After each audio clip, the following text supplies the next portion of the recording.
போன வாட்டி ரிசல்ட்டு வந்துச்சு, இவங்கிட்ட பேசி நீங்கள் ஒரு முடிவுக்கு வந்துடாதீங்க. ரிசல்ட் வந்து எல்லாத்துக்கிட்டையும் பேசிகிட்டு இருந்தேன். எல்லாரும் சொன்னது எஃப்எம்ல நிறையா மார்க் வாங்கினவங்க தான், அதாவது ஏஎஃப்எம்ல நிறைய மார்க் வாங்கினவங்க தான் பாஸ் பண்ணுறதுக்கு ஈஸியாக இருந்திருக்குது. அந்த ஸ்ரீராம அவன் மட்டும்தான் ஏதோ கொஞ்சம் எக்ஸப்ஷன். அவனு பாவம் கரெக்டாக 40 வாங்கி பாஸ் பண்ணியிருக்காங்க. மிச்சவங்க எல்லாருமே ஒரு 3 பேர் வந்து மிச்சம் 3 சப்ஜெக்டில் வராத மார்க்கை வந்து சிஏஎஃப்எம்ல வாங்கி தான் அக்ரிகேட்டே வாங்கியிருக்காங்க. இதில் மார்க் வர்றதும் ஈஸி, மார்க்கு போகிறதும் ஈஸி. இதில் மார்க் நிறையா வாங்கிட்டிங்கன்னா குரூப் கிளியர் பண்ணுறதுக்கு ஈஸியாக இருக்கும். ஆனால் வந்து கஷ்டமாக தான் இருக்கும்.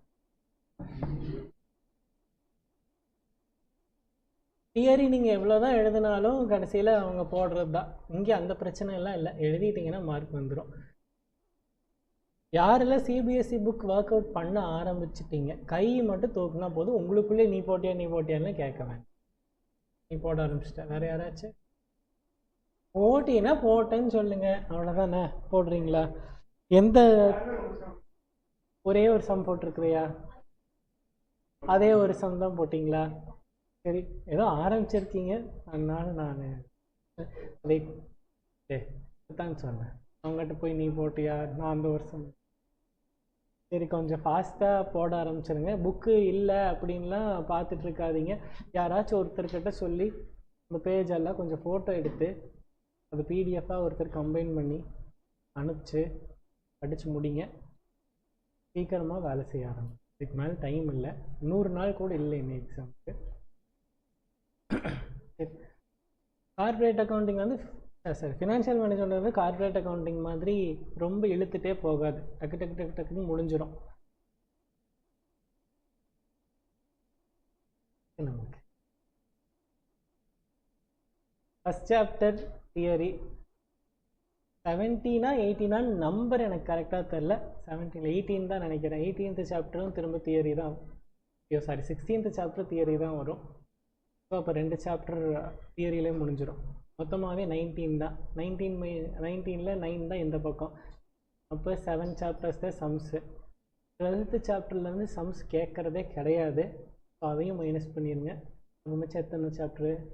6 சாப்டர். 6 சாப்டர் ஒழுங்காக படிச்சுட்டு போனால் போதும். 6 சாப்டர் ஒன்றோட ஒன்று சம்மந்தம் இல்லாமல் இருக்குமா அப்படின்னு கேட்டிங்கன்னா மொத்தமாகவே 3 சாப்டர் கரெக்டாக படித்தா போதும். மிச்ச 3 சாப்டர் அதோட அப்படியே சம்மந்தத்தோடு தான் இருக்கும். 12th சாப்டர் படித்தாதான் 13th சாப்டர் போட முடியும். ஆனால் 12th சாப்டர்லாம் எதுவுமே கேட்க மாட்டாங்க. போன வாட்டி என்ன பண்ணமோ அதையவே பண்ணிக்கலாம். 12th சாப்டரில் நாங்கள் போன வாட்டி சம்ஸ் போடவே இல்லை, ஞாபகம் இருக்கா உங்களுக்கு? அதை அப்படியே ஸ்கிப் பண்ணிட்டோம், அதுலேயே எந்த சம்மும் வரல. ஆனால் அது எதுக்காக அந்த 12th சாப்டர்னா பேசிக் அண்டர்ஸ்டாண்ட் பண்ணிக்கிறதுக்கு தான். அதுக்காக தான் நான் வெளியிலேருந்து கான்செப்ட் எப்படியெல்லாம் கொஸ்டின் ஃபார்ம் பண்ணுறாங்கங்கிறத வேறு ஒரு பிடிஎஃப் உங்களோட ஸ்டடி மெட்டீரியல் இதை நான் கொடுக்கலன்னு நினைக்கிறேன். கொடுத்துருந்தா தனியாக ஒரு பிடிஎஃபாக போட்டிருப்பேன். நான் அப்லோட் பண்ணனா இல்லையான்னு தெரில. இந்த பிடிஎஃப் தனி பிடிஎஃப். இதில் வந்து என்னென்ன மாடல்லாம் இருக்குதுங்கிறத தனியாக நான் எடுத்து வச்சுட்டேன். அதை தான் நான் இப்போ எடுக்க போகிறேன். உங்களுக்கு மேக்ஸு நல்லா தெரிஞ்சிருக்கணும். அதே மாதிரி ஏன் பண்ணுறோம் எதுக்கு பண்ணுறோங்கிறத புரிஞ்சுக்கணும். கார்ப்பரேட் அக்கௌண்டிங்காக இருந்தாலும் சரி, எஃப்எம்மாக இருந்தாலும் சரி, முதல்ல மேக்ரோ லெவலில் நல்லா தெரிஞ்சுக்கிட்டிங்கன்னா தான் மைக்ரோ லெவலில் போய் சம் போட முடியும். அது என்ன மேக்ரோ லெவல், அது என்ன மைக்ரோ லெவல்? முதல்ல வந்து ஒரு அவுட்லைன் தெரியணும். அந்த சாப்டரில் என்ன நடக்குது. இப்போ நார்மலாக போனஸ் இஷ்யூனா என்னன்னே தெரியாமல் ஜேர்னல் என்ட்ரி மனப்பாடம் பண்ணி அதில் ப்ரீமியம் வந்தால் என்ன பண்ணுறது, ப்ரீமியம் வரலைன்னா என்ன பண்ணுறது, அதில் இந்த ஆர்டரில் எடுக்கணுமா அந்த ஆர்டரில் எடுக்கணுமா, அதெல்லாம் தேடி நம்ம என்ன பண்ண போகிறோம். நமக்கு போனஸ் இஷ்யூனாலே என்னென்னு தெரியாது. அப்போ முதல்ல நமக்கு அதில் என்னெல்லாம் கான்செப்ட் இருக்குது, அவுட்லைன் என்னங்கிறத மேக்ரோ லெவலில் நல்லா தெரிஞ்சுக்கோங்க. அதுக்கப்புறமா ஒரு சம்மாக எடுத்து படிங்க.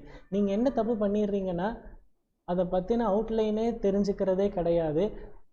டைரெக்டாக சம்மை எடுக்க வேண்டியது, இந்த சம்மில் முன்னாடி இருக்கிற ஃபார்மேட்டை பார்க்க வேண்டியது, அந்த சம் இப்படி தான் போடணும், அந்த சம்மில் அந்த லைன் இல்லை, இந்த லைன் வந்தால் நான் என்ன கொஸ்டினில் போடுறது. அப்படி படிச்சிங்கன்னா கடைசி வரைக்கும் படிச்சுட்டே இருக்க வேண்டியதாக என்ன பண்ணுறீங்கன்னே தெரியாது. நிறையா பேர் டவுட்டுக்கு எடுத்துகிட்டு நான் நீங்கன்னு சொல்லலை, அது சிஎம்ஏவாக இருந்தாலும் சரி, போன பேட்சாக இருந்தாலும் சரி, எல்லாருமே டவுட்டுக்கு எடுத்துகிட்டு வந்து கேட்கும் போது, நீங்கள் கேட்கும்போது நான் திரும்ப இன்னொரு கேள்வி கேட்டேன்னா அப்போ தான் உங்களுக்கே தெரியுது அந்த அவுட்லைனே தெரியாமல் இருக்கிறீங்க.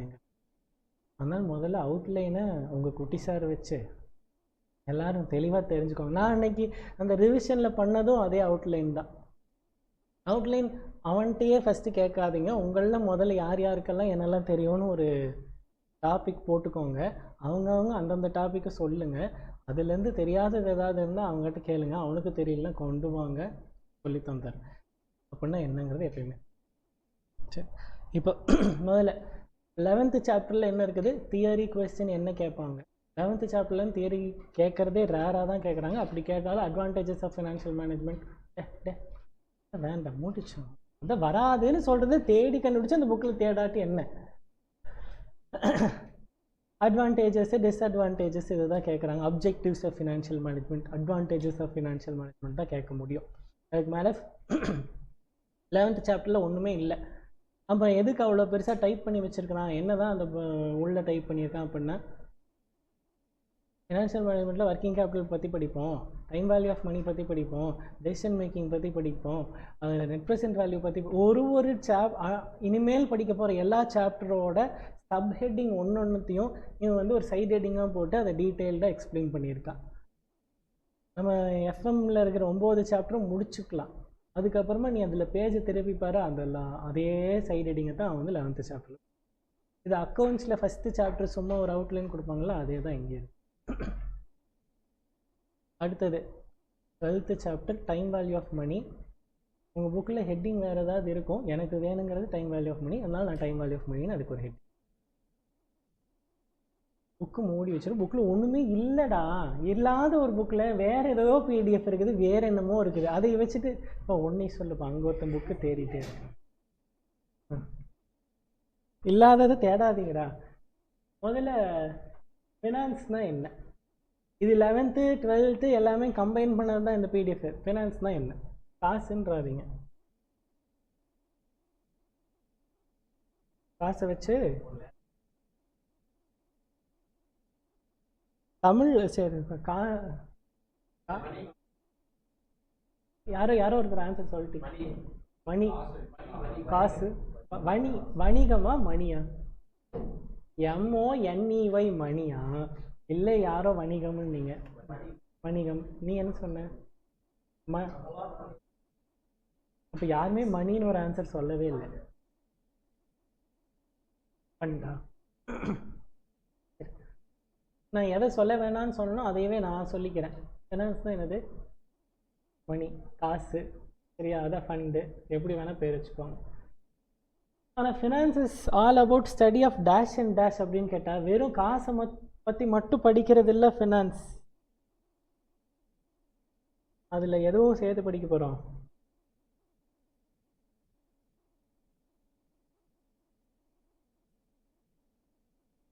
எக்கானமி பற்றி படிக்க போகிறோம். அப்போ finance is a branch of வாட்டு,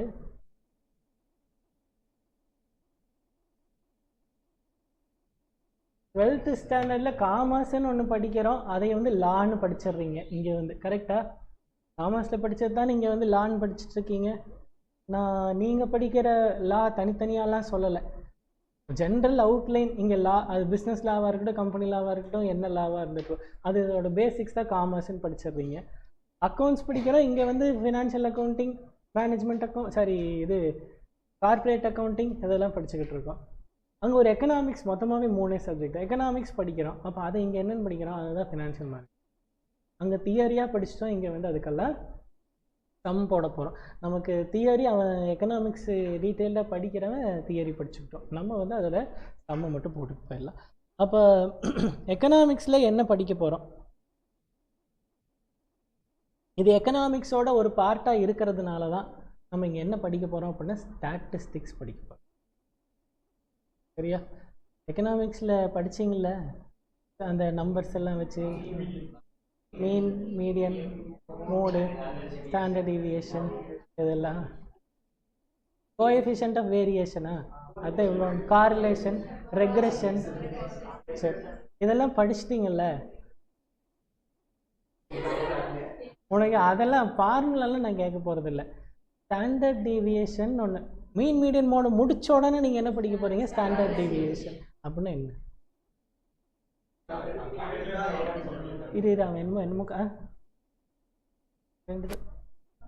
5 4னா 1 தான் ஸ்டாண்டர்ட் டீவியேஷனா இல்லையா? என்னடா இப்போ 0லேருந்து நான் 5ன்னு ஃபிக்ஸ் பண்ணிட்டேன்னா 5 தான் ஸ்டாண்டர்ட் டீவியேட் ஆனதா? என்ன சொல்ல வந்தால் அதுக்குள்ள அப்போ எப்படா இவங்க கேட்ட ஒரு டீம் ஒரு ரன் தான் சொல்லி தெரியும், அது எப்படி நீ சொல்றா?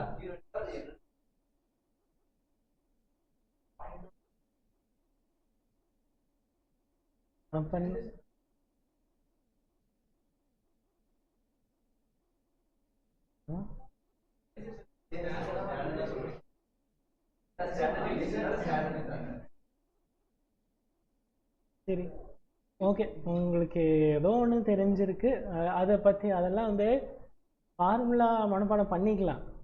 ஆனால் இதுக்கு மேலேயும் வெறும் ஃபார்முலா மட்டும் மனப்பாடம் பண்ணிட்டு சம் போட்டு வராதிங்க.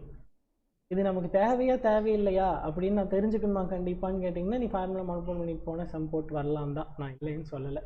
ஆனால் நம்ம இப்போயும் விட்டோம்னா திரும்ப வாய்ப்பே கிடைக்காது. இப்போவாச்சே அப்படின்னா என்னங்கிறத தெரிஞ்சு படிச்சுட்டு போகல. அதே மாதிரி காரிலேஷன்னா என்ன, எதுக்காக காரிலேஷன் போடுறோம், அடுத்தது ரெக்ரெஷன்னா என்ன. ஏன்னா நாளைக்கு வந்து நீங்கள் சிஎஃப்ஓவாக உட்காந்துருக்குறீங்க, ஒருத்தர் ப்ரெசென்ட் பண்ணுறான், அவன் வந்து சேல்ஸ் இவ்வளோ போயிருக்குது, ப்ராஃபிட் இவ்வளோ வந்திருக்குது, அதனால அது வந்து இது ப்ராஃபிட் வந்து என்னோடய சேல்ஸ் இவ்வளோ சார்ந்து இருக்குது, என்னோடய காம்படிட்டர் இவ்வளோ சேல் பண்ணியிருக்கான், அதனால என்னோடய ப்ராஃபிட் இவ்வளோ கம்மியாயிடுச்சுன்னு சொல்லலாம், அதிகமாகிடுச்சுன்னு சொல்லலாம். ஸோ அப்போ அவனோட சேல்ஸுக்கும் நம்மளோட ப்ராஃபிட்டுக்குமான ரிலேஷன் இருக்கும். என்னோட சேல்ஸுக்கும் என்னோட ப்ராஃபிட்டுக்குமான ரிலேஷனை பற்றி நான் பேசலை. என்னோட காம்படிட்டர்ஸோட சேல்ஸுக்கும் என்னோட ப்ராஃபிட்டுக்கும் ஒரு ரிலேஷன் இருக்குமில்ல, அதெல்லாம் அவன் பேசினான்னா அவன் டெக்னிக்கலாக இட் இஸ் கார்ரிலேட்டட் அப்படி இப்படின்னு பேசினா அவன் என்ன பேசுகிறான்னு நமக்கு புரியணும். அதுக்காக எங்கேயாச்சும் தெரிஞ்சுட்டு போயிடுங்க. நமக்கு எந்த அளவுக்கு இது வேணுங்கிறதுக்கு முன்னாடி நம்ம ஃப்யூச்சரில் தேவை, அதனால இப்போவே தெரிஞ்சுட்டு போயிடலாம். பின்னாடி 18th சாப்டரில் தான் அதை படிப்போம், அப்போ பார்த்துக்கலாம். நான் அப்போ எல்லாமே சொல்கிறேன், என்னது கார்ரிலேஷன் என்ன, ரெக்ரெஷன்னா என்ன, எதுக்கு கோஎஃபிஷியன்ட் ஆஃப் வேரியேஷன் என்னது, அப்புறம் ஸ்டாண்டர்ட் டீவியேஷன். 4 தான், 4த்துக்கு மீனிங் என்னன்னு பார்த்து படிச்சுக்கலாம். தியரியாலாம் தெரிய வேண்டாம், சும்மா ரொம்ப இருக்குது எல்லாம். இப்போ நமக்கு அது தான் அப்போ சொல்கிறேன். கண்டிப்பாக உங்களுக்கு ஸ்டாட்டிஸ்டிக்ஸில் நீங்கள் படித்த மாதிரி கார்ரிலேஷன் கண்டுபிடின்னு ஒரு சம் கேட்க போகிறதில்ல, சரியா? அதனால நீ அதை மறந்துடு. ஆனால் அவன் கார்ரிலேஷன் தான் போடணுன்னே சொல்ல மாட்டான், ஆனால் நீ கார்ரிலேஷன் போட்டு வரணும், அதுதான் உன்னோட வேலை. அதுக்கு கார்ரிலேஷன் போடணுமா ஸ்டாண்டர்ட் டீவியேஷன் போடணுமா நீ கண்டுபிடிச்சிக்கோ. அதனால தான் நீ வெயிட் பண்ணுறான்னு கேட்குறீங்களா? சரி, நம்ம ஃபினான்ஷியல் மேனேஜ்மெண்ட்டு காசை பற்றினது தான்னு சொல்லிவிட்டு அந்த இன்னொரு வேர்டுக்காக தான் காசுன்னு சொல்லாதீங்கன்ட்டு. எக்கானமின்னு நீங்கள் சொல்லுவீங்கிறதுக்காக தான் காசை நான் சொல்லிவிட்டு அதை சொல்லாதீங்கன்னு சொன்னேன். சரி, அப்போ காசுனா கேஷ் ஃப்ளோவில் 2 ஃப்ளோ படித்தோம். ஒன்று என்னது?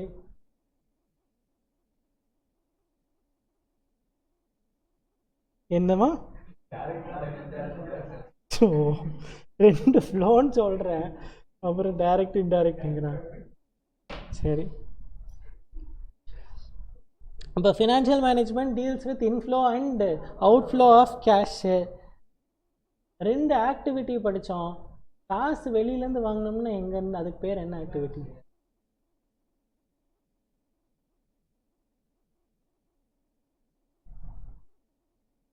ஓகேவா? அடுத்தது காசை நம்ம கொண்டு இன்னொரு இது வாங்கினோம்னா நம்ம அடுத்த டெசிஷன் என்னது? Investing decision. அதுதான் 2 சாப்டர். ஒன்று வந்து ஃபினான்சிங் டெசிஷன் ஒரு சாப்டர் படிப்போம். உடனே அங்கே போய் சாப்டரில் இண்டெக்ஸில் ஃபினான்சிங் டெசிஷன் இருக்குதா, இன்வெஸ்ட்மெண்ட் டெசிஷன் இருக்குதான்னு தேடாத, சொல்லித்தரேன். அப்போ ஒரு சாப்டர் என்னது? Financing decision. இன்னொரு சாப்டர் என்ன படிக்க போகிறோம்? Investing decision. இப்போ நான் சொல்கிறது நல்லா ஞாபகம் வச்சுக்கோங்க, தூங்காதீங்க. ஃபினான்சிங் டெசிஷன்னா என்ன? இதுதான் நான் சொன்னேன், பெரிய அவுட்லைனை தெரிஞ்சுக்கோ அப்புறமா உள்ளே போயிது. ஃபினான்சிங் டெசிஷன்னா எனக்கு வந்து சோர்ஸ், நிறையா சோர்ஸ் இருக்குது. காசை கம்பெனிக்கு கேபிட்டலாக ரைஸ் பண்ணுறதுக்கு நிறைய சோர்ஸ் இருக்குது. என்னெல்லாம் சோர்ஸ் இருக்குது உங்களுக்கு தெரிஞ்சு? Debentures, equity share capital, preference share capital, அதான் டிபெஞ்சர் சொல்லிட்டீங்கல்ல. பேங்க் லோன், 4 வகையாக நான் கம்பெனிக்கு காசை ரைஸ் பண்ணிக்கலாம். கரெக்டாக? இது போக பப்ளிக்கு கிட்டேருந்தே ஃபிக்ஸட் டெபாசிட் வாங்குறதுனாலும் வாங்கிக்கலாம். பாண்ட் இல்லாமல் ஃபிக்ஸட் டெபாசிட்டாக வாங்குறதுனா கூட வாங்கிக்கலாம். இப்போ எல்லோரும் அப்படி சேர்ந்து சொல்லாதீங்க, ஒருத்தராக சொல்லுங்கள். ஈக்விட்டி இருக்குது, ப்ரிஃபரன்ஸ் இருக்குது, டிபெஞ்சர் இருக்குது, 3 மட்டும் எடுத்துக்கலாம், மிச்சதெல்லாம் விட்டுடலாம். இல்லை சாரி பேங்க் லோன் எடுத்துக்கலாம். நான் இதில் வந்து டிபெஞ்சரையும் பேங்க் லோனையும் சேர்த்திக்கிறேன், ஏன்னா இது வந்து கடன்.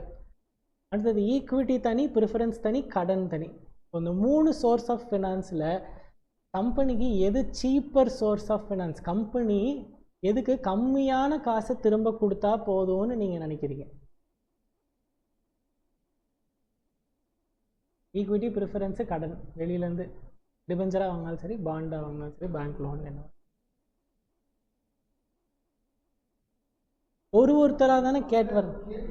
கம்பெனி ரிட்டர்ன் கம்மியாக கொடுத்தா போதுங்கிறது எது? சரி, நான் 100 ரூபா வாங்கிட்டேன், நான் வாங்கின 100 ரூபாயை திரும்ப கொடுத்தே தான் ஆகணும், அதில் டவுட்டே இல்லை.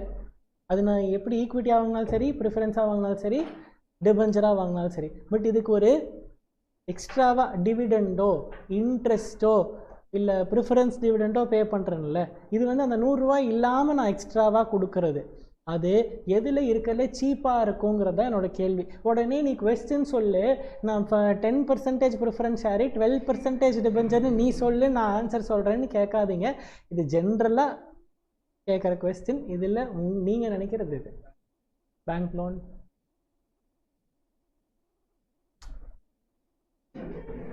நான் தான் என்கிட்ட number equity share capital, bank equity, debenture equity,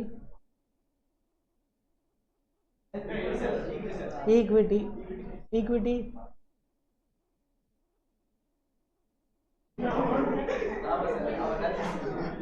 question திரும்ப சொல்லு பார்க்கலாம்.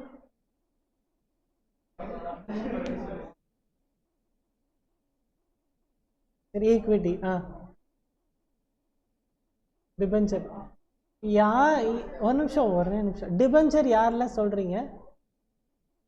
2 3 அவ்வளோதானா? ஏன் இவங்க நீங்களே டிபெஞ்சர் சொன்னீங்க? பண்ணி எது சொல்கிறேன்னு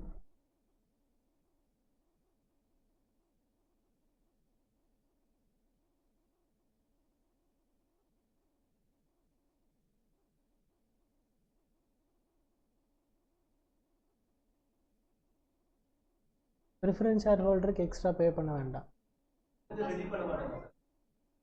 வர்றேன், ஒரே நிமிஷம். 2 பேரும் கன்ஃபியூஸ் ஆகாதீங்க. ப்ரிஃபரன்ஸ் ஷேர் கேபிட்டலாக இருந்தாலும் சரி, டிபெஞ்சராக இருந்தாலும் சரி, நீ ஆரம்பிக்கும் போது 12% சொல்லிட்டீங்கன்னா 12% பே பண்ணால் போதும். ஈக்விட்டி ஷேருக்கு மட்டும்தான் நீ சொன்ன மாதிரி நான் எக்ஸ்ட்ரா பே பண்ண வேண்டி வரும். அதுக்கு தான் நீ சொன்ன மாதிரி ப்ராஃபிட் பேஸ் பண்ணதுன்னு நீ ஒரு ஆன்சர் சொன்ன, அதனால தான் நான் நிறுத்திட்டேன். ஸோ ஈக்விட்டி ஷேர் ஹோல்டருக்கு ப்ராஃபிட் அதிகமாக வந்தால் அதிகமாக கொடுக்க வேண்டி வரலாம். பட் ப்ரிஃபரன்ஸ் ஷேர் ஹோல்டர்கிட்ட அந்த பிரச்சனை இல்லை, எவ்வளோ ப்ராஃபிட் வந்தாலும் கம்மியாக பே பண்ணால் போதும். அப்போ யார் ப்ரிஃபரன்ஸாக டிபெஞ்சரா? டிபெஞ்சர். அது ஏன்? அவனுக்கு ஃபிக்ஸட், இவனுக்கு ஃபிக்ஸட் தானே. 2 பேருக்குமே நம்ம இஷ்யூ. ஒரே நிமிஷம். கான்செப்ட் டிட்டோ 2 பேர்த்துக்கும். யாருக்கு? டிபெஞ்சருக்கும் ப்ரிஃபரன்ஸுக்கும். நீ 12% ப்ரிஃபரன்ஸ் ஷேருன்னு சொல்லுவேன், 12% டிபெஞ்சர்னு சொல்கிற. 2 பேர்த்துக்கும் ஸ்டார்டிங்லேயே நம்ம அந்த டிவிடெண்ட் பர்சன்டேஜோ ஆர் இன்ட்ரெஸ்ட் பர்சன்டேஜோ சொல்லிடுவோம். அடுத்தது ரீபே பண்ணுற ரிடீமபிள் ப்ரிஃபரன்ஸ் ஷேர் தான் கொடுக்க முடியும், ரிடீமபிள் டிபெஞ்சர் தான் கொடுக்க முடியும். 10 இயர், அதே 10 இயர் மேக்ஸிமம் 20, இன்ஃப்ராஸ்ட்ரக்சர்னா 20 to 30. ஸோ எந்த சேஞ்சுமே இல்லை டிபெஞ்சருக்கும் ப்ரிஃபரன்ஸுக்கும். ஈக்விட்டி பற்றி இங்கே கன்ஃபியூஷனே இல்லை. அங்கே வர்றேன். இருங்கடா, நீங்களே ஒரு நான் தான் பேசிட்டு இருக்கேன்ல, சொல்லி முடிச்சதுக்கப்புறம் டைம் கொடுக்க நீங்கள் உங்களுக்கு டவுட் எல்லாம் பேங்க்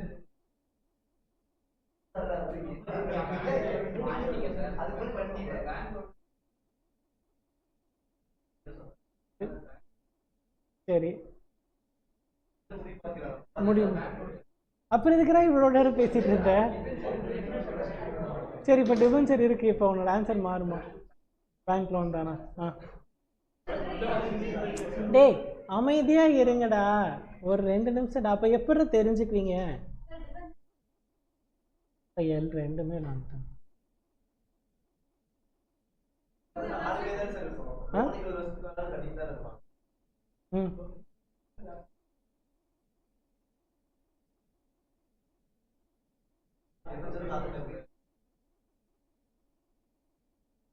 ஆக மொத்தத்தில் நீங்களே பேசிக்குவீங்க, கடைசி வரைக்கும் என்னன்னு தெரிஞ்சுக்கிறதுக்கு விருப்பமே கிடையாது. சரி, வேற யார் டிபென்ச்சர் சொன்னது? நீ டிபென்ச்சர் என்னப்பா?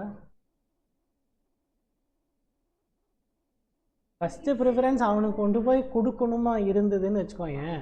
அவன் வந்து எனக்கு அடுத்த வருஷம் ப்ராஃபிட்டே வரல, அப்போ நான் ஈக்விட்டி கொடுக்கவே தேவையில்லை இல்லை, ஆனால் டிபென்ச்சருக்கு நான் கொடுத்து தான் ஆகணும். நான் கேட்டது சீப்பர் எதுன்னு தானே கேள்வி கேட்டேன், நீங்கள் ஏன் டிபென்ச்சர்னு பதில் சொன்னீங்க? இதுதான் என்னோட கேள்வி. Answer debenture R bank loan ரெண்டுமே கரெக்டு, ஆனால் அது ஏங்கிறது தான் நீங்கள், அதனால தான் நான் உங்களையவே கேட்டேன். ஈக்விட்டி சொன்ன அத்தனை பேர்த்தையும் அப்படியே நான் அம்போன்னு விட்டுட்டேன். ரீசன் அது ஆன்சரே தப்பு, நீங்கள் சொன்ன ஆன்சர் கரெக்டு, அதனால தான் உங்கள்கிட்ட கேட்டிருக்கிறேன். ஒரே நிமிஷம், அவங்ககிட்ட கேள்வியை திரும்ப சொல்லிட்டு வந்துடுறேன். பேங்க் லோனாக இருந்தாலும் சரி, டிபென்ச்சராக இருந்தாலும் சரி ஒன்று தான். நீ இப்போ ஜென்ரல் பப்ளிக் கிட்டேருந்து வாங்கினீங்கன்னா டிபென்ச்சர், ஒரு பேங்க்கு கிட்டேருந்து வாங்கினீங்கன்னா பேங்க்கு. அதுவும் ஆன்சர் கரெக்டு, ரீசன் தான் கேட்டிருக்கிறேன் நான். நீ எப்படி எல்லாத்துக்கும் எக்ஸ்பிளைன் பண்ணிட்டு ஒரு 2 நிமிஷத்தை பொறுமையாக கேளண்டா, நீ பதில் சொல்லாதடா.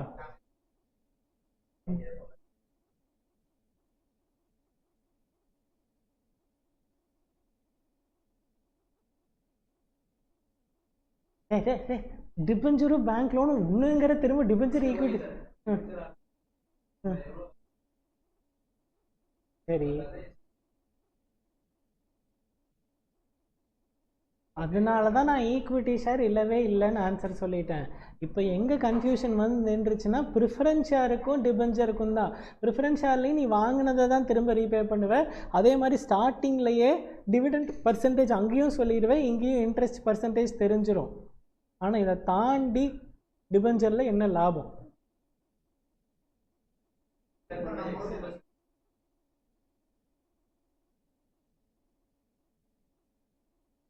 அவ்வளோதான் ஆன்சர்.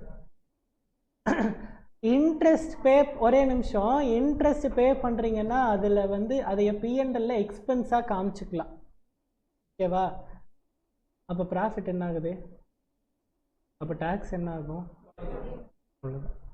அப்போ எனக்கு 10 ரூபா லாபம் வருது, நான் வந்து 5 ரூபா இன்ட்ரெஸ்ட் பே பண்ணணும்னு வச்சுக்கோங்களேன்.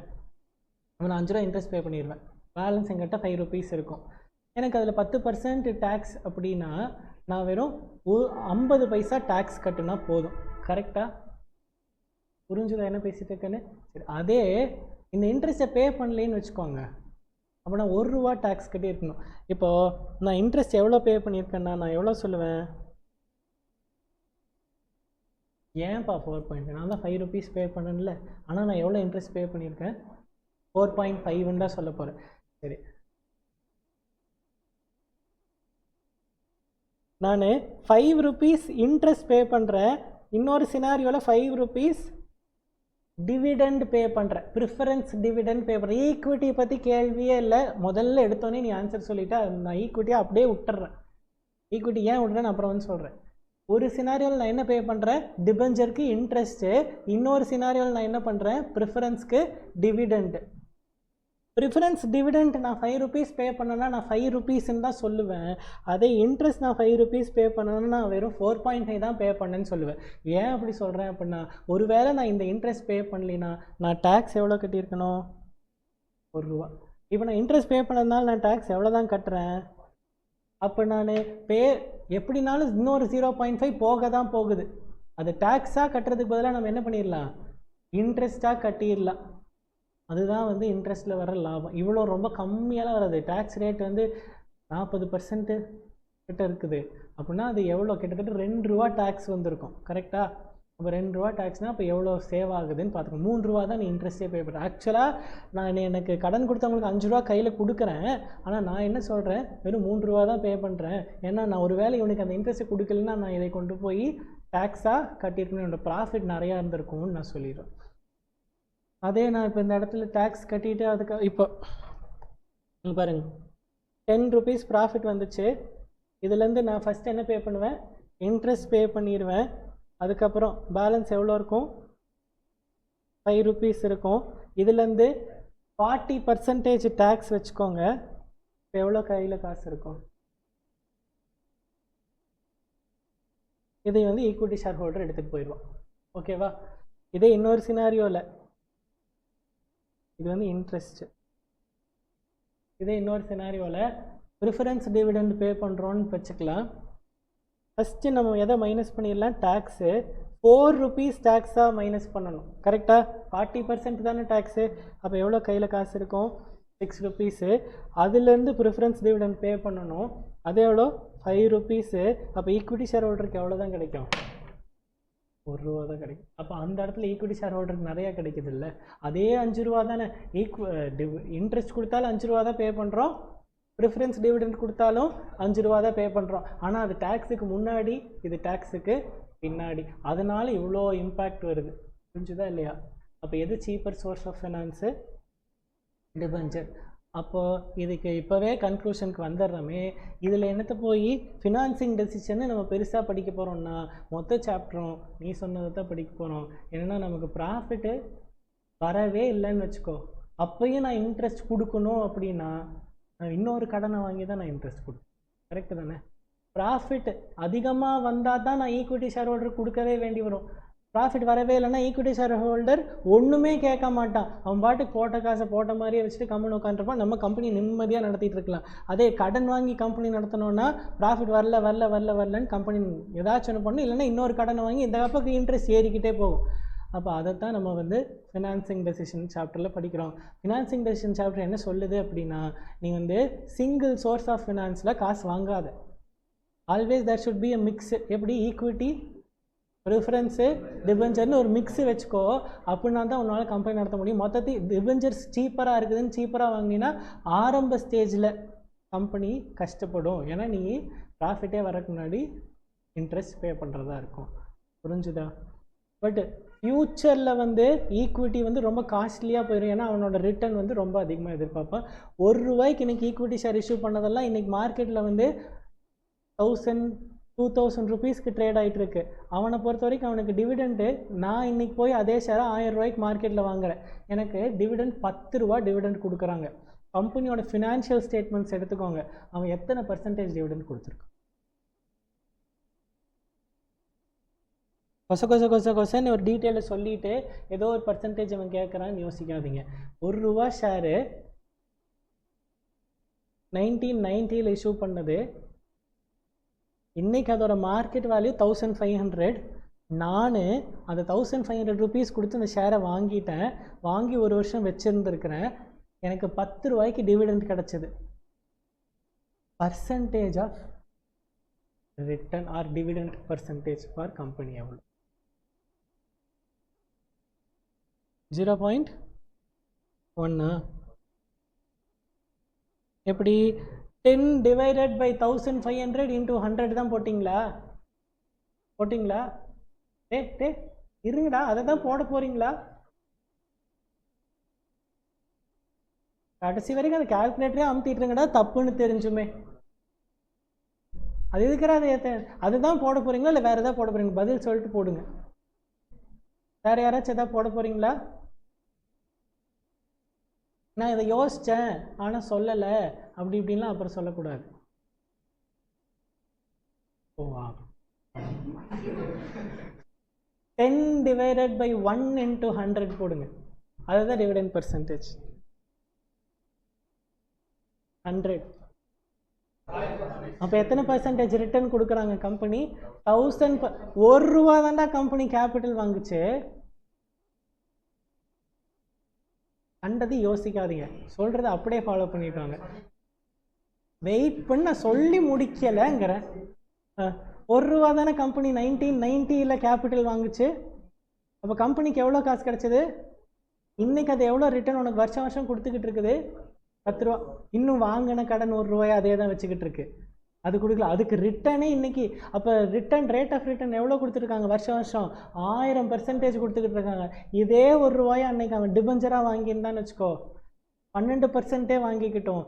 0.12 பைசா கொடுத்துருந்தா போதும். அதை அவன் ஈக்விட்டி ஷேராக வாங்கினதுனால இன்னைக்கு எவ்வளோக்கோ கொடுத்துக்கிட்டு 1000% கொடுத்துருக்கான். டிஃப்ரென்ஸ் தெரியுதா?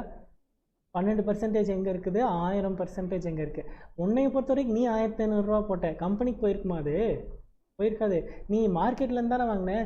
வேறு எக்ஸோ ஒய்யோ வச்சிருந்த ஷேரு நீ 1500 ரூபா கொடுத்து, கம்பெனி கடைசி வரைக்கும் எந்த காசும் கிடைக்கல. மார்க்கெட்டில் தான் ஷேர் ட்ரேட் ஆகிட்டு இருக்கு.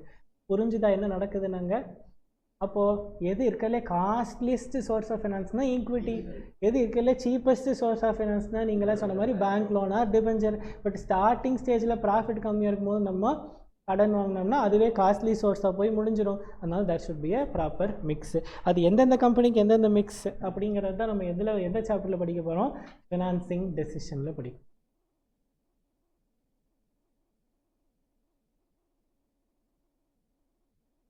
அது புரியல இல்லை? இந்த பக்கம் பாரு, நான் சொல்கிறேன்.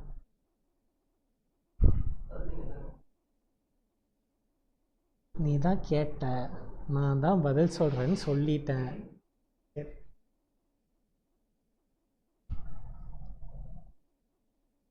இங்கே ப்ரிஃபரன்ஸ் டிவிடெண்ட் இது டேக்ஸ் இது வரைக்கும் புரிஞ்சா? நான் இப்போ என்ன சொல்கிறேன், அந்த இடத்துல இன்ட்ரெஸ்ட் ஃபஸ்ட்டு சினாரில் இன்ட்ரெஸ்ட் எவ்வளோ பே பண்ணியிருக்க? 5 rupees பே பண்ணியிருக்கியா? ஒருவேளை அந்த இன்ட்ரெஸ்ட் பே பண்ணலின்னா உன் டேக்ஸ் அமௌண்ட் என்னவா இருந்திருக்கும்? சரி இங்கே சரி மேலே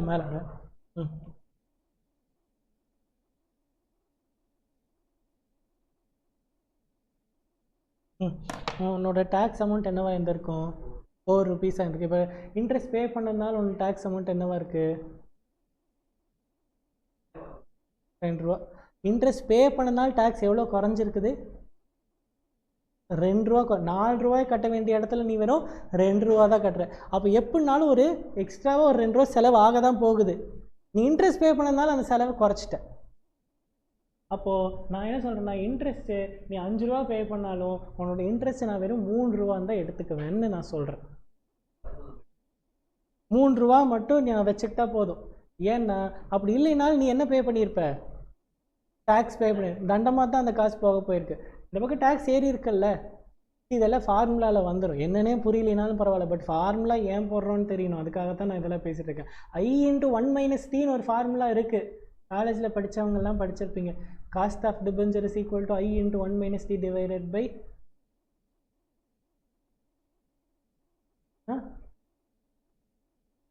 நெட் ப்ரொசீட்ஸ் இன்ட்டு 100 அப்படின்னு ஒரு ஃபார்முலா படிச்சிருப்பீங்க. இல்லை MP மார்க்கெட் ப்ரைஸ் இன்ட்டு 100ன்னு ஒரு ஃபார்முலா படிச்சிருப்பீங்க. KD KP KE படிச்சிருக்கீங்களா? அதில் I/(1 - T) ஏதாவது பார்த்த மாதிரி ஞாபகம் இருக்கா? அந்த 1 - Tக்கு தான் ரீசன் சொல்லிட்டு இருக்கேன். அங்கே ஐங்கிறது இன்ட்ரெஸ்ட்டு எவ்வளோ? 5 rupees. 1 - T போட்டின்னா 1 - 40%. அப்போ 60% இன்ட்ரெஸ்ட் நீ பே பண்ணுற 5 ரூபாயிலேருந்து 60% தான் நீ எடுத்துக்க போகிற. 40% நீ என்ன பண்ண போகிற? இக்னோர் பண்ணிடுவேன். ஏன்னா அந்த 40% தான் அந்த 2 ரூபா. அப்படி இல்லைன்னா அது என்னவா போயிருந்துருக்கும்? டேக்ஸாக போயிருந்துருக்கும். இப்போ நீ டேக்ஸை சேவ் பண்ணிட்ட.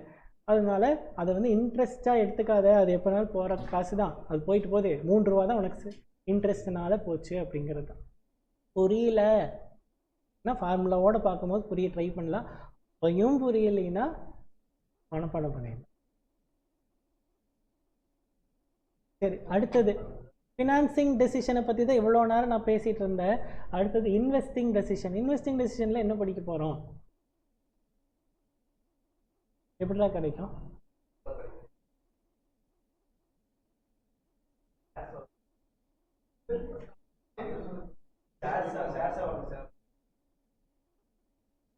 இப்போ நான் வந்து ஒரு இண்டிவிஜுவல், நான் ஒரு கம்பெனியில் ஷேர் வாங்கலாமா இல்லை இன்னொரு கம்பெனியில் டிபெஞ்சர் வாங்கலாமா, ஏ கம்பெனி வாங்கலாமா பி கம்பெனி? என்ன நான் நடத்தி முடிச்சேன்டா, அப்புறம் நீங்க எல்லாம் நடத்துங்கடா, ஏன்டா இப்படி பண்ண? ஐயோ, எதுவானாலும் அப்புறம் நடத்திக்கோங்க நீங்களாம் தனித்தனியா. இன்வெஸ்டிங் டெசிஷன்னா நான் போய் ஒரு கம்பெனியோட ஷேரை வாங்குறதா, ஏ கம்பெனி வாங்குறதா பி கம்பெனி வாங்குறதான்னு டிசைட் பண்ணுறது தான் இன்வெஸ்டிங் டெசிஷனா? ஆமாவா இல்லையா? அதுக்கு மட்டும் பதில் சொல்லு. ஆமா இல்லை, அவ்வளோதான் கேள்வி. தாண்டா நீ இன்வெஸ்ட் பண்ணுறதை பற்றி பேசிகிட்டு இருக்கிறியான்னு உன்னை தெளிவாக தானே சொல்கிறேன்.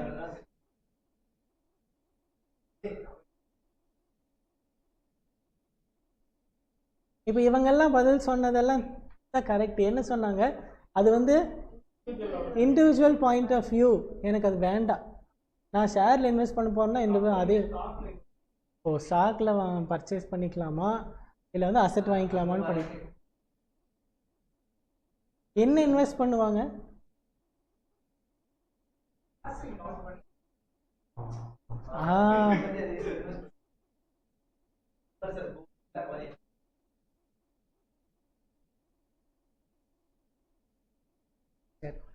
அப்போ இப்போ இண்டிவிஜுவல் விட்டுறலாம்.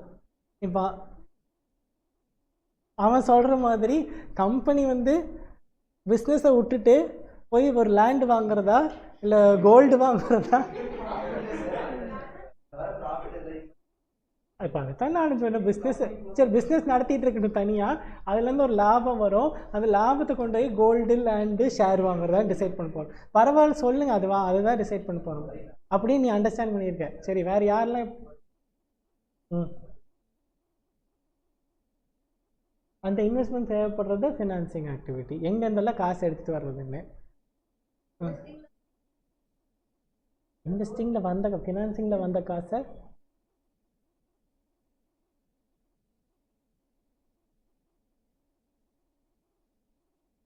அது எங்கே போடுவீங்க? அதை தான் நான் கேட்டிருக்கேன்.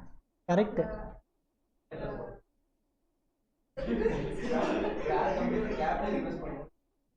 அதை முடிஞ்சு நீ விட்டு வெயிட் பண்ண அடுத்த ஆள். ஒரு நிமிஷம்ப்பா, பேசிகிட்டே இருக்காதுங்களா, இருங்கடா. ஒருத்தருக்கும் சான்ஸ் கொடுக்கணும் இல்லைடா. கம்பெனியோட ஸ்டாக்கு வேற, அசெட்டுனா கரெக்டு. என்ன? பிளான்ட் அண்ட் மிஷினரி வாங்கலாம். ஓகே, வேற?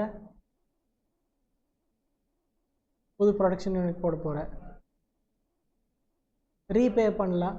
சரி, இதில் ஒரே ஒரு ஆன்சர் தான் நமக்கு இருக்கிறது, இவ்வளோ பெருசாலாம் இல்லை. நம்ம என்ன படிக்க போகிறோம் அப்படின்னா, நான் இதுலேருந்து 2 ஆன்சர் எடுத்துக்கிறேன். ஒன்று வந்து land and building, plant and machinery வாங்குறது, இன்னொன்று வந்து ஸ்டாக் பற்றி எடுத்துக்கிறேன். சரி, இப்போ பிளான்ட் அண்ட் மிஷினரி வாங்குகிறோம் அப்படின்னா எனக்கு வந்து 2 ஆப்ஷன் இருக்கலாம், இல்லை 3 ஆப்ஷன் கூட இருக்கலாம். ஒரு மிஷின் வந்து 1 கோடி ரூபாய் ஒரு மிஷினு, அதோட லைஃப் வந்து 5 இயர்ஸ். 5 இயர்ஸ் முடிஞ்சதும் அதை நான் விற்றுட்டு, என்னால் அதை வந்து 20 lakhsக்கு விற்க முடியும். அதை நான் விற்றுட்டு அதுக்கப்புறம் திரும்ப ஒரு 1 crore கொடுத்து இன்னொரு அசெட்டை வாங்குவேன். அது அனதர் 5 இயர்ஸ் வரும். அதையும் நான் வந்து 10 வருஷம் கழித்து இன்னொரு 20 லட்ச ரூபாய்க்கு விற்க முடியும். இது ஒரு ஆப்ஷன். இன்னொரு ஆப்ஷன், ஒரு மிஷின் டோட்டல் காஸ்ட்டே 1.5 crore தான், ஆனால் வாங்கினா 10 வருஷத்துக்கு இருக்கும். முடியும் போது எனக்கு 20 லட்ச ரூபா கொடுத்துருவாங்க. அதாவது ஸ்கிராப் வேல்யூ 20 lakhs.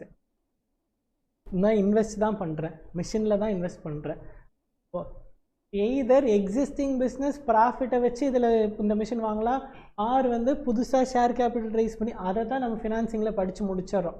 இப்போ நம்ம இருக்கிற காசு எங்கே கொண்டு போய் வாங்க போகிறோம்? பிஸ்னஸ் பண்ணுறதை பற்றி தான் படிக்க போகிறோம். நம்ம வேறு சொத்து வாங்கி அதுலேருந்து லாபம் சம்பந்தம் நம்ம என்ன பண்ணுறோம்? பிஸ்னஸ் தான் பண்ணிக்கிட்டு இருக்கோம். ஸோ இப்போ சொல்லுங்கள், நான் 2 நம்பர் சொன்னேன்ல, இந்த 1.5 crore ஒரு மிஷின் 10 வருஷம், இல்லை 1 கோடிக்கு 2 மிஷின் வாங்குறது, எது லாபம்? 1.5 crore ஒரு மிஷின் வாங்குறது லாபம். யாராச்சும் 2 கோடிக்கு மிஷின் வாங்குறதுக்கு லாபம்னு சொல்கிறீங்களா? நான் தான் எல்லாமே சொல்லிட்டேன்ல, 2மே 10 வருஷம் தான் வரும். இது 5 வருஷம் வரும், அது 10 வருஷத்துக்கு வரும். 20 lakhs.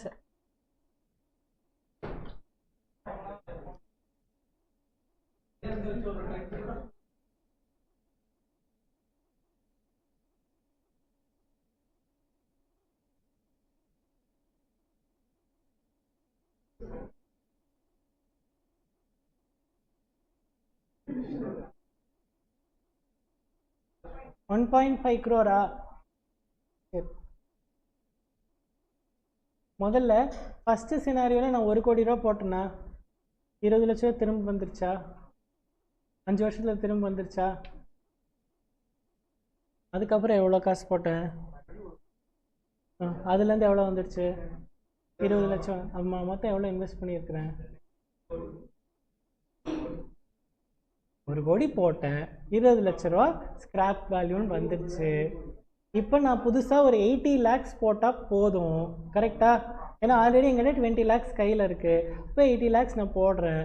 அப்புறம் அதுலேருந்து திரும்ப இன்னொரு 20 லட்ச ரூபா திரும்ப வந்துடுச்சு. இப்போ நான் அங்கே மொத்தம் எவ்வளோ இன்வெஸ்ட் பண்ணியிருக்கேன்? 1.6 crore தான். முதல்ல அது 2 crore கிடையாது. அது புரிஞ்சா எல்லாருக்கும்? சரி, இங்கே 1.5 crore இன்வெஸ்ட் பண்ணியிருக்கிற, திரும்ப 20 லட்ச ரூபா வந்துடும். ஸோ இங்கே இன்வெஸ்ட்மெண்ட் அமௌண்ட் 1.3 crore தான். ஸோ ஆனால் ரெண்டுத்துக்குமான டிஃப்ரென்ஸ் எவ்வளோ தான் இருக்குது? 30 lakhs இருக்குது. சரியா? டேட்டா தெளிவாக புரிஞ்சிருச்சுல எல்லாருக்கும்? யாராச்சும் நான் இதை தான் சொன்னேன் இப்போவும் சொல்லுங்கள், உங்களோட ஆன்சர் மாற்ற போகிறீங்களா இல்லை அதே தானா? ஆனால் ஆன்சர் வந்து சொல்லி கொடு.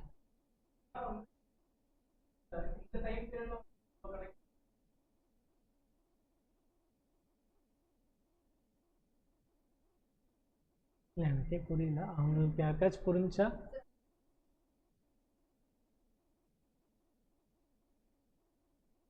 அப்படியா? அந்த பல்காக வந்து அது திரும்பி போட தான் போகிறேன். நான் என்ன கையில் வச்சுட்டு போகிறேன்? 80 லட்ச ரூபா இன்னும் சேர்த்து தான்டா போட்டாகணும்.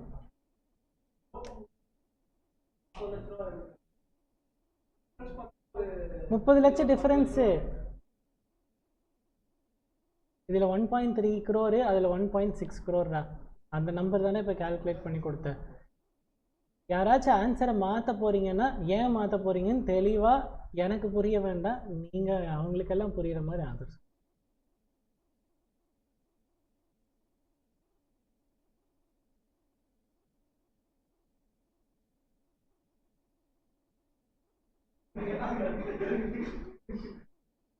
எல்லாரும் கவனிங்க, கொஸ்டின் சொல்லிடுறேன், ஒரு வாட்டி சொல்கிறேன், நல்லா கவனிச்சுக்கோங்க. உங்களுக்குள்ள நீங்களே மாற்றி மாற்றி எக்ஸ்பிளைன் பண்ணிகிட்டே இருக்காதீங்க, புரியாது. உன் பக்கத்தில் உட்காந்துருக்கிறவனே தப்பாக புரிஞ்சு வச்சிருக்கலாம், அதனால் வெயிட் பண்ணு. முதல்ல 1 crore ஒரு மிஷின் வாங்குறேன், 5 years ஆயிடுச்சு, 20 lakhs ஸ்கிராப் வேல்யூ, மிஷின் யூஸ்லெஸ்ஸாக போயிடுச்சு, 20 lakhs ஸ்கிராப் வேல்யூ, 20 lakhs கையில் கிடச்சிருச்சு. அதுக்கப்புறம் இன்னொரு 1 crore நான் மிஷின் வாங்கணும். இப்போ ஆல்ரெடி வந்தது ஒரு 20 lakhs, அதனால் நான் இப்போ எவ்வளோ போட்டால் போதும்?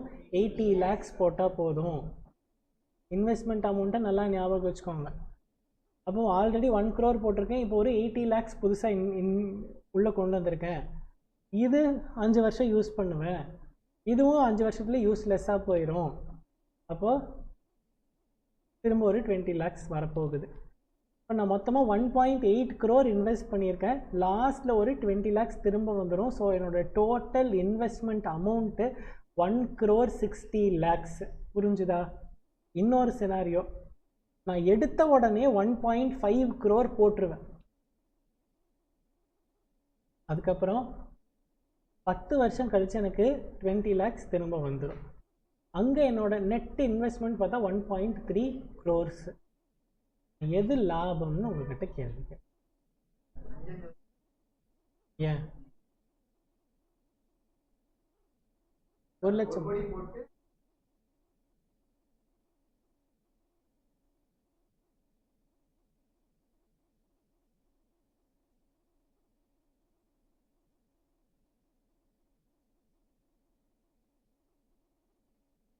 சரிடா, அங்கே 1.5 கோடி தான் போட்டீங்க, 1 கோடி 80 லட்சம் போட்டிருக்கிறீல்ல. அங்கே போட்ட காசு கம்மி, வந்த காசு கம்மி, இங்கே போட்ட காசு அதிகம்.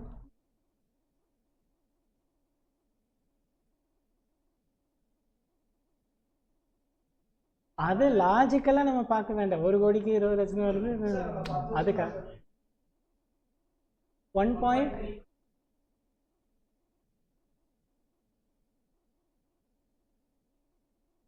சரி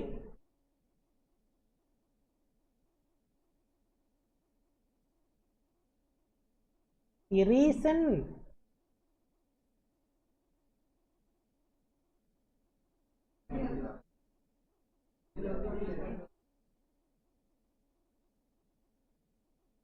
செகண்ட்ஸ்.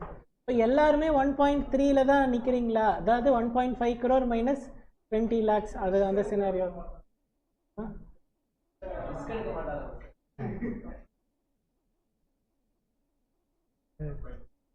1.5 மைனஸ் 20 தான் ஆன்சர். வந்து என்ன வரும்னு எனக்கு தெரியாது, பட் மோஸ்ட்லி எது தான் வரும் அப்படின்னா 1 crore தான் வரணும். ஏன்னு ரீசன் என்னன்னு சொல்லிடுறேன். நான் இன்றைக்கி 1 கோடி ரூபா போட்டுருவேன். அந்த சினாரியோவில் எவ்வளோ போடுவேன்? 1.5 போடுவேன். 50 லட்ச ரூபா என் கையில் இருக்கும். அதை நான் என்ன பண்ணலாம்? பேங்க்கில் போட்டுக்கலாம். அதில் எனக்கு இன்ட்ரெஸ்ட் வந்துகிட்டே இருக்கும். என்னடா புரியல?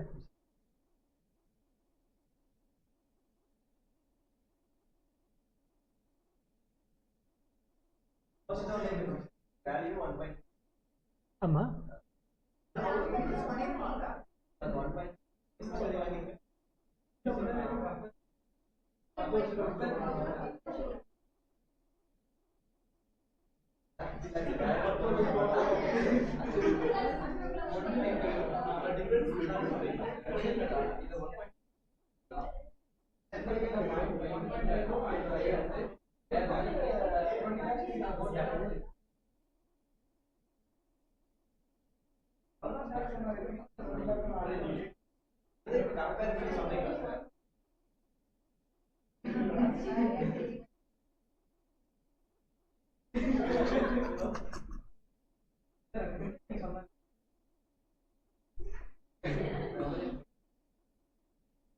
ஒரு கோடி ரூபா மிஷின் வாங்குறேன்னு வச்சுக்கோங்களேன்.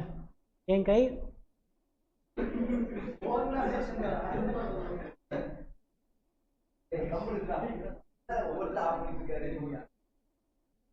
ஒரு கோடி ரூபா மிஷின் வாங்குறேன் அப்படின்னா எனக்கு 50 லட்ச ரூபா மிச்சம் தானே. இப்போ இன்னைக்கு 5 வருஷம் கழிச்சு பார்க்காத, இன்னைக்கு எனக்கு 50 லட்ச ரூபா மிச்சம் தானே. அந்த 50 லட்ச ரூபாய் நான் இன்ட்ரெஸ்ட் வாங்கிட்டு இருப்பேன்ல. அந்த 50 லட்ச ரூபா நான் கடனும் வாங்க தேவையில்லைல்ல. ஒருவேளை கடனுக்கு வாங்குறேன்னா அதுக்கு இன்ட்ரெஸ்ட் கட்டாமையாச்சும் இருப்பேன்ல. அதே அங்கே போனால் இன்ட்ரெஸ்ட் கட்டணுமா? அவ்வளோதான். அதனால என்னதான் இதுதான் வந்து லாபமாக இருக்கிறதுக்கான சான்ஸ் இருக்குது. எதுவாக இருந்தாலும் இப்போ நம்ம சொல்ல முடியாது. அந்த டைமில் இன்ஃப்ளேஷன் ரேட் என்ன, அந்த டைமில் இன்ட்ரெஸ்ட் ரேட் என்ன, அதை விட எனக்கு ப்ராஃபிட் இதில் அதிகமாக வருமா, இந்த மாதிரி நிறைய இஃப்ஸ் அண்ட் பட்ஸ் இருக்குது. பட் இப்படியும் ஒரு பாயிண்ட் இருக்குது. அதனால வெறும் நம்ம டோட்டல் நம்பர்ஸை மட்டும் வச்சுட்டு போக முடியாது. அடுத்தது இது புரிஞ்சதில்லை. இன்னைக்கு 1 crore 5 வருஷம் கழித்து போட போகிற 1 crore சேம் கிடையாதுன்னு நான் சொல்கிறேன். அவசரப்பட்டு பேசாதீங்க, நான் பேசி முடிச்சிட்றேன். இன்றைக்கி என்கிட்ட 1 crore இருக்குது. இதை வச்சு நான் 2 kgs ஆஃப் கோல்டு வாங்க முடியும்னு வச்சுக்கலாம். ஓகேவா? அப்போது 1.5 crore இருந்திருந்தால் 3 kgs ஆஃப் கோல்டு வாங்கியிருக்கலாமா?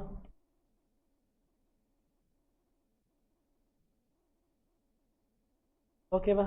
இதே 1 crore 2 kgs ஆஃப் கோல்டு தான் வாங்க முடியாமல் போச்சு.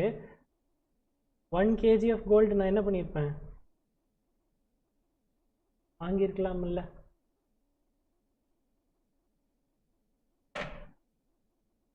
அடுத்தது இன்னும் ஒரு 5 வருஷம் கழிச்சு இன்ஃப்ளேஷன் ரேட் ஏறி ஏறி ஏறி ஏறி 2 kgs ஆஃப் கோல்டோட வேல்யூ 3 crore ஆயிடுச்சுன்னா இன்னைக்கு நான் போட்ட 1 crore மதிப்பு என்னாச்சு? 2 crore ஏறி இருக்கா? காசோட மதிப்பு என்னாச்சு?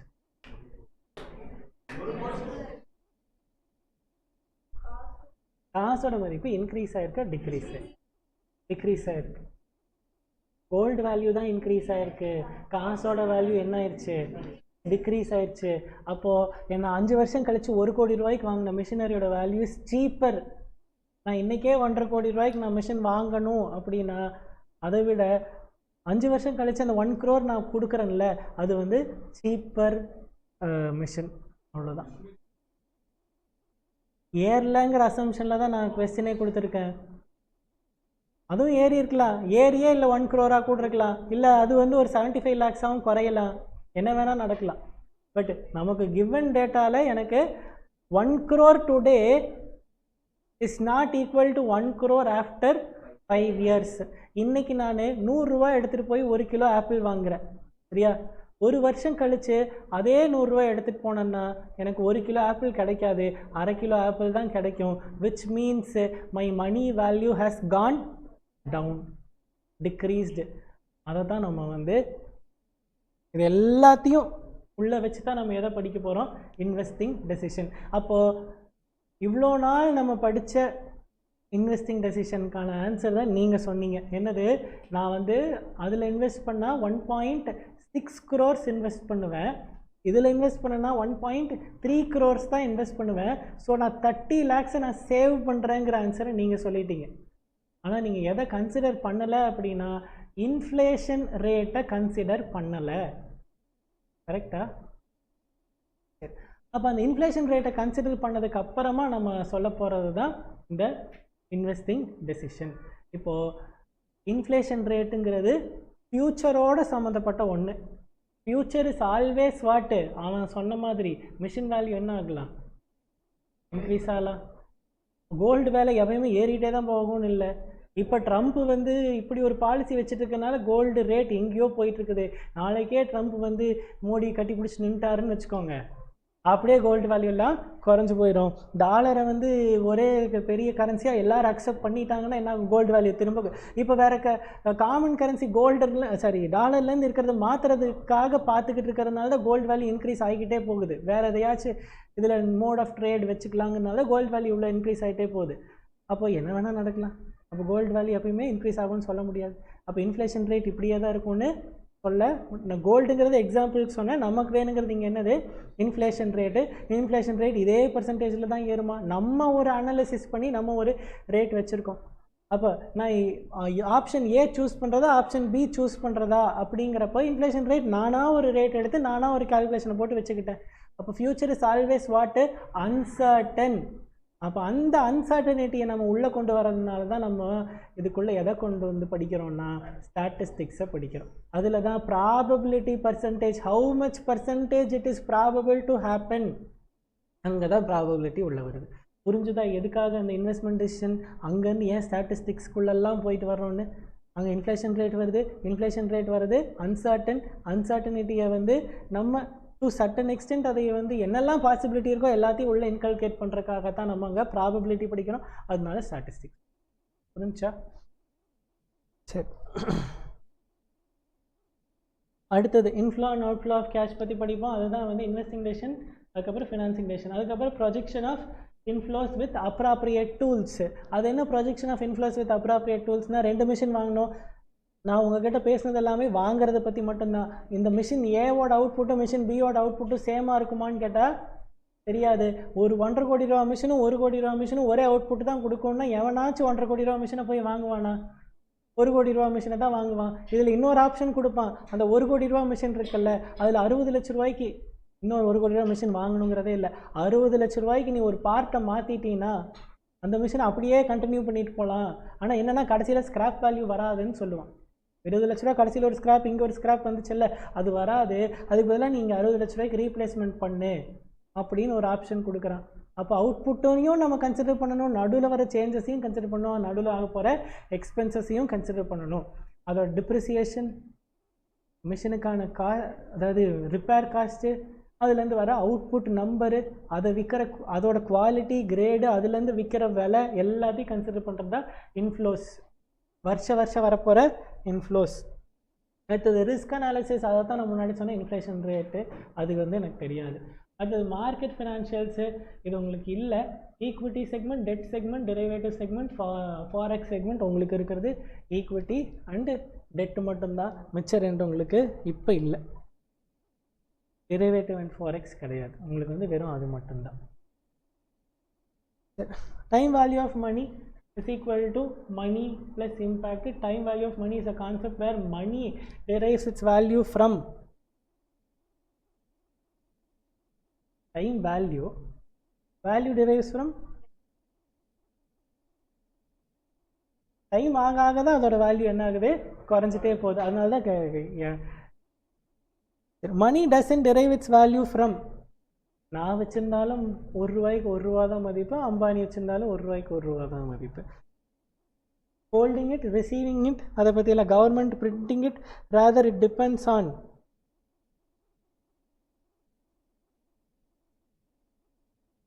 எங்கள் தாத்தாக்கு ₹1000 சம்பளம் கொடுத்துருந்தாங்க மாதம் அப்படின்னா பெரிய காசு, கரெக்டு தானே?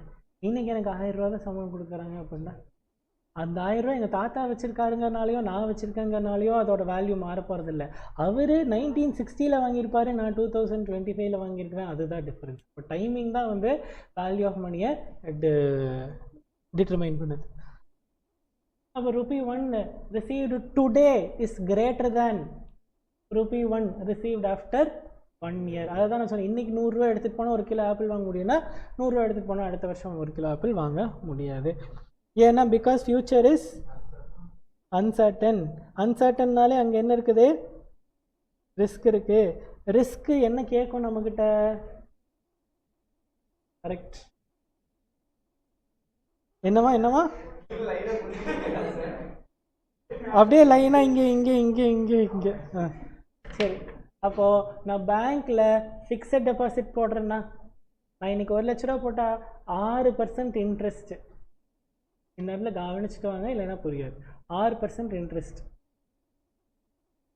₹1,06,000 எனக்கு கிடைக்கிது. எனக்கு எவ்வளோ லாபம்? ஒரு வருஷம் கழிச்சு ₹1,06,000 கிடைக்கிது, எனக்கு எவ்வளோ லாபம்?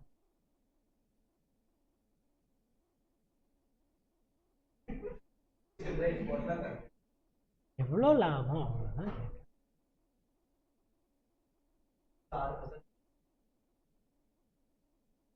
ஏன் காசு ₹1,00,000, அது எப்படி நான் லாபம்னு சொல்லணும்? சரி, இன்ஃப்ளேஷன் ரேட் வந்து 4.9%, ₹1,100 லாபம். யாருக்கு புரிஞ்சுது? நீ இப்போ எல்லாத்துக்கும் எக்ஸ்பிளைன் பண்ண வேண்டாம், வெயிட் பண்ண. அவங்ககிட்ட யாருமே இப்போதைக்கு கேட்காதீங்க, அவங்க சொல்கிறது கரெக்டு தான். ஆனால் நீ மட்டும் தெரிஞ்சுக்குவ, அவன் மட்டும் தெரிஞ்சுக்குவான், அப்புறம் மிச்சம் யாருக்குமே தெரியாது. சொல்லி முடிச்சிடறா, அதுக்கப்புறமா அவங்ககிட்ட கேட்கணும்.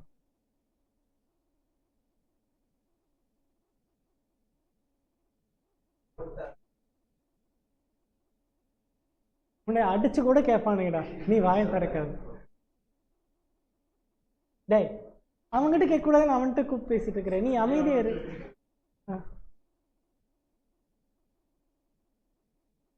இரேண்டா, பேசிதான் முடிக்க விடுங்களேண்டா. இன்னைக்கு ₹1,00,000பா, இதை கொண்டு போய் நான் பேங்க்கில் போடுறேன்.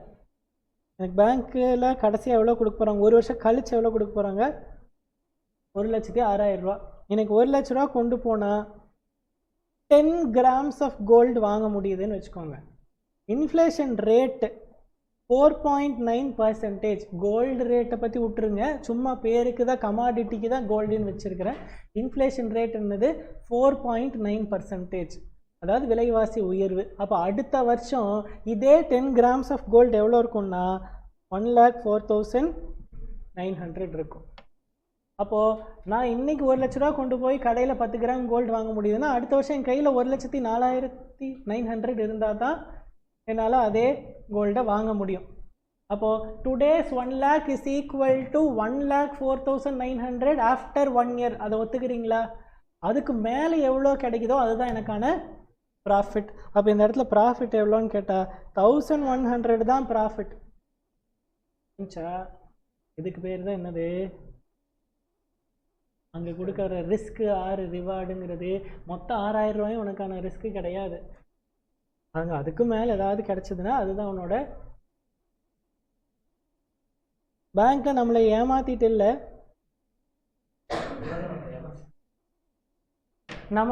நம்ம கொடுத்த காசை அப்படியே தான் பேங்க்காரங்க திரும்ப கொடுக்குறாங்க.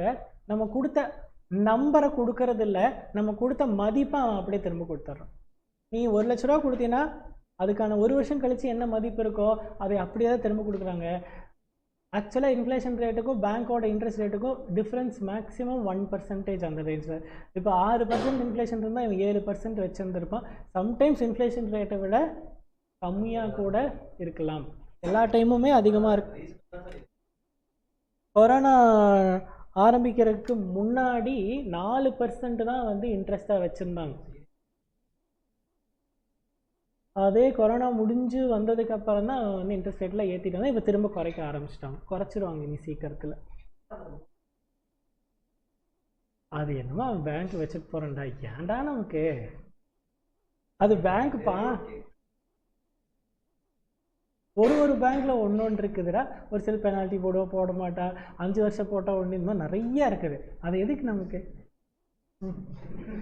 ஸோ பேங்க்கில் போகிறது எனக்கு லாபமாக நஷ்டமானு கேட்டிங்கன்னா there is no profit no loss. அப்போ அதனால தான் நம்ம பாண்டு, ஈக்விட்டி அப்படி இப்படின்லாம் போகிறது, கோல்டு, மியூச்சுவல் ஃபண்டு என்னமோ. அப்போ இந்த ரிட்டர்னை வந்து எக்ஸ்ப்ரெஸ் பண்ணுறதுக்கு பர்சன்டேஜில் தான் எக்ஸ்ப்ரெஸ் பண்ணுவோம். அதுக்கு பேர் தான் என்னது? Present value factor. எதுக்காக நான் ப்ரெசன்ட் வேல்யூ ஃபேக்டர் கண்டுபிடிக்கிறேன்?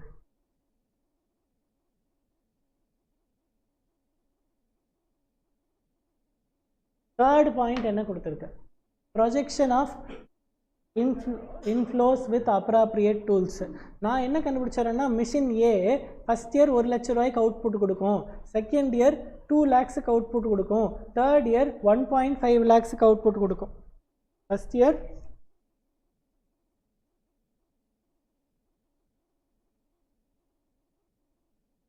Total output value எவ்வளோப்பா?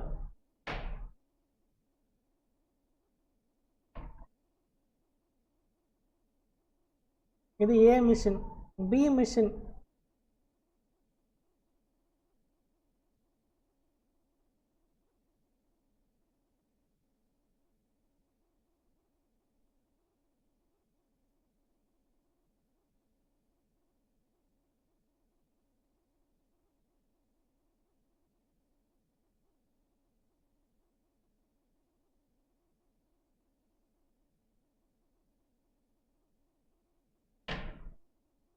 Machine A ப்ராஃபிட்டபிளா, பி ப்ராஃபிட்டபிளா?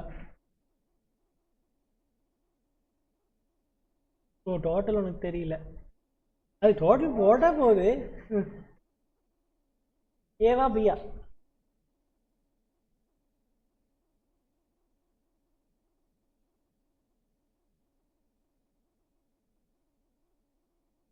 ரெண்டு பேர் பி சொல்லிட்டீங்க, கேட்டேன் நான். அடுத்தது வேற எல்லாம் ஏவா பியா? தெரியலையா? பரவாயில்ல சொல்லி, என்ன அவன் சொல்றது கரெக்டா இருக்குமா இல்லையான்னு யாருக்கு தெரியும்?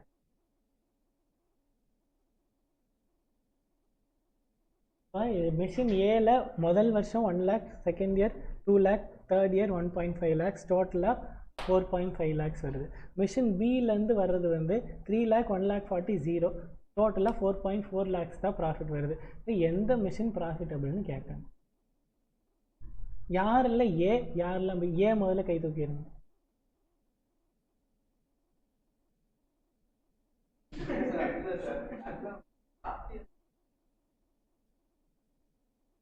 கேள்வி எல்லாம் நீ கேட்கக்கூடாது, இவ்வளோதான் டேட்டா. கிவன் டேட்டாக்கு ஏவா பியா?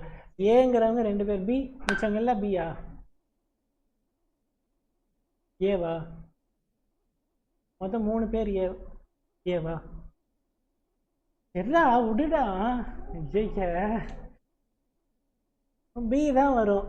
ஏன் பி தான் வரும்னா, இன்னைக்கே 3 லட்ச ரூபா வருது. மிஷின் ஏல 1.5 lakhs எப்போ தான் வருது? After 3 years. இது 1 year முடிஞ்சோடனே வந்துடுது 3 lakhs. 1.4 10,000 ரூபா கம்மியாக தான்ப்பா வருது. ஆனால் சீக்கிரமாக வந்துடுது இல்லை? சீக்கிரம் வந்தால் அதோட வேல்யூ என்னது? அதிகம். லேட்டாக வந்தால் அதோட வேல்யூ என்னது? கம்மி. அப்போது இப்படியே வச்சுட்டு டோட்டல் போட்டு பார்த்தோம்னா நமக்கு என்ன ஆகுது?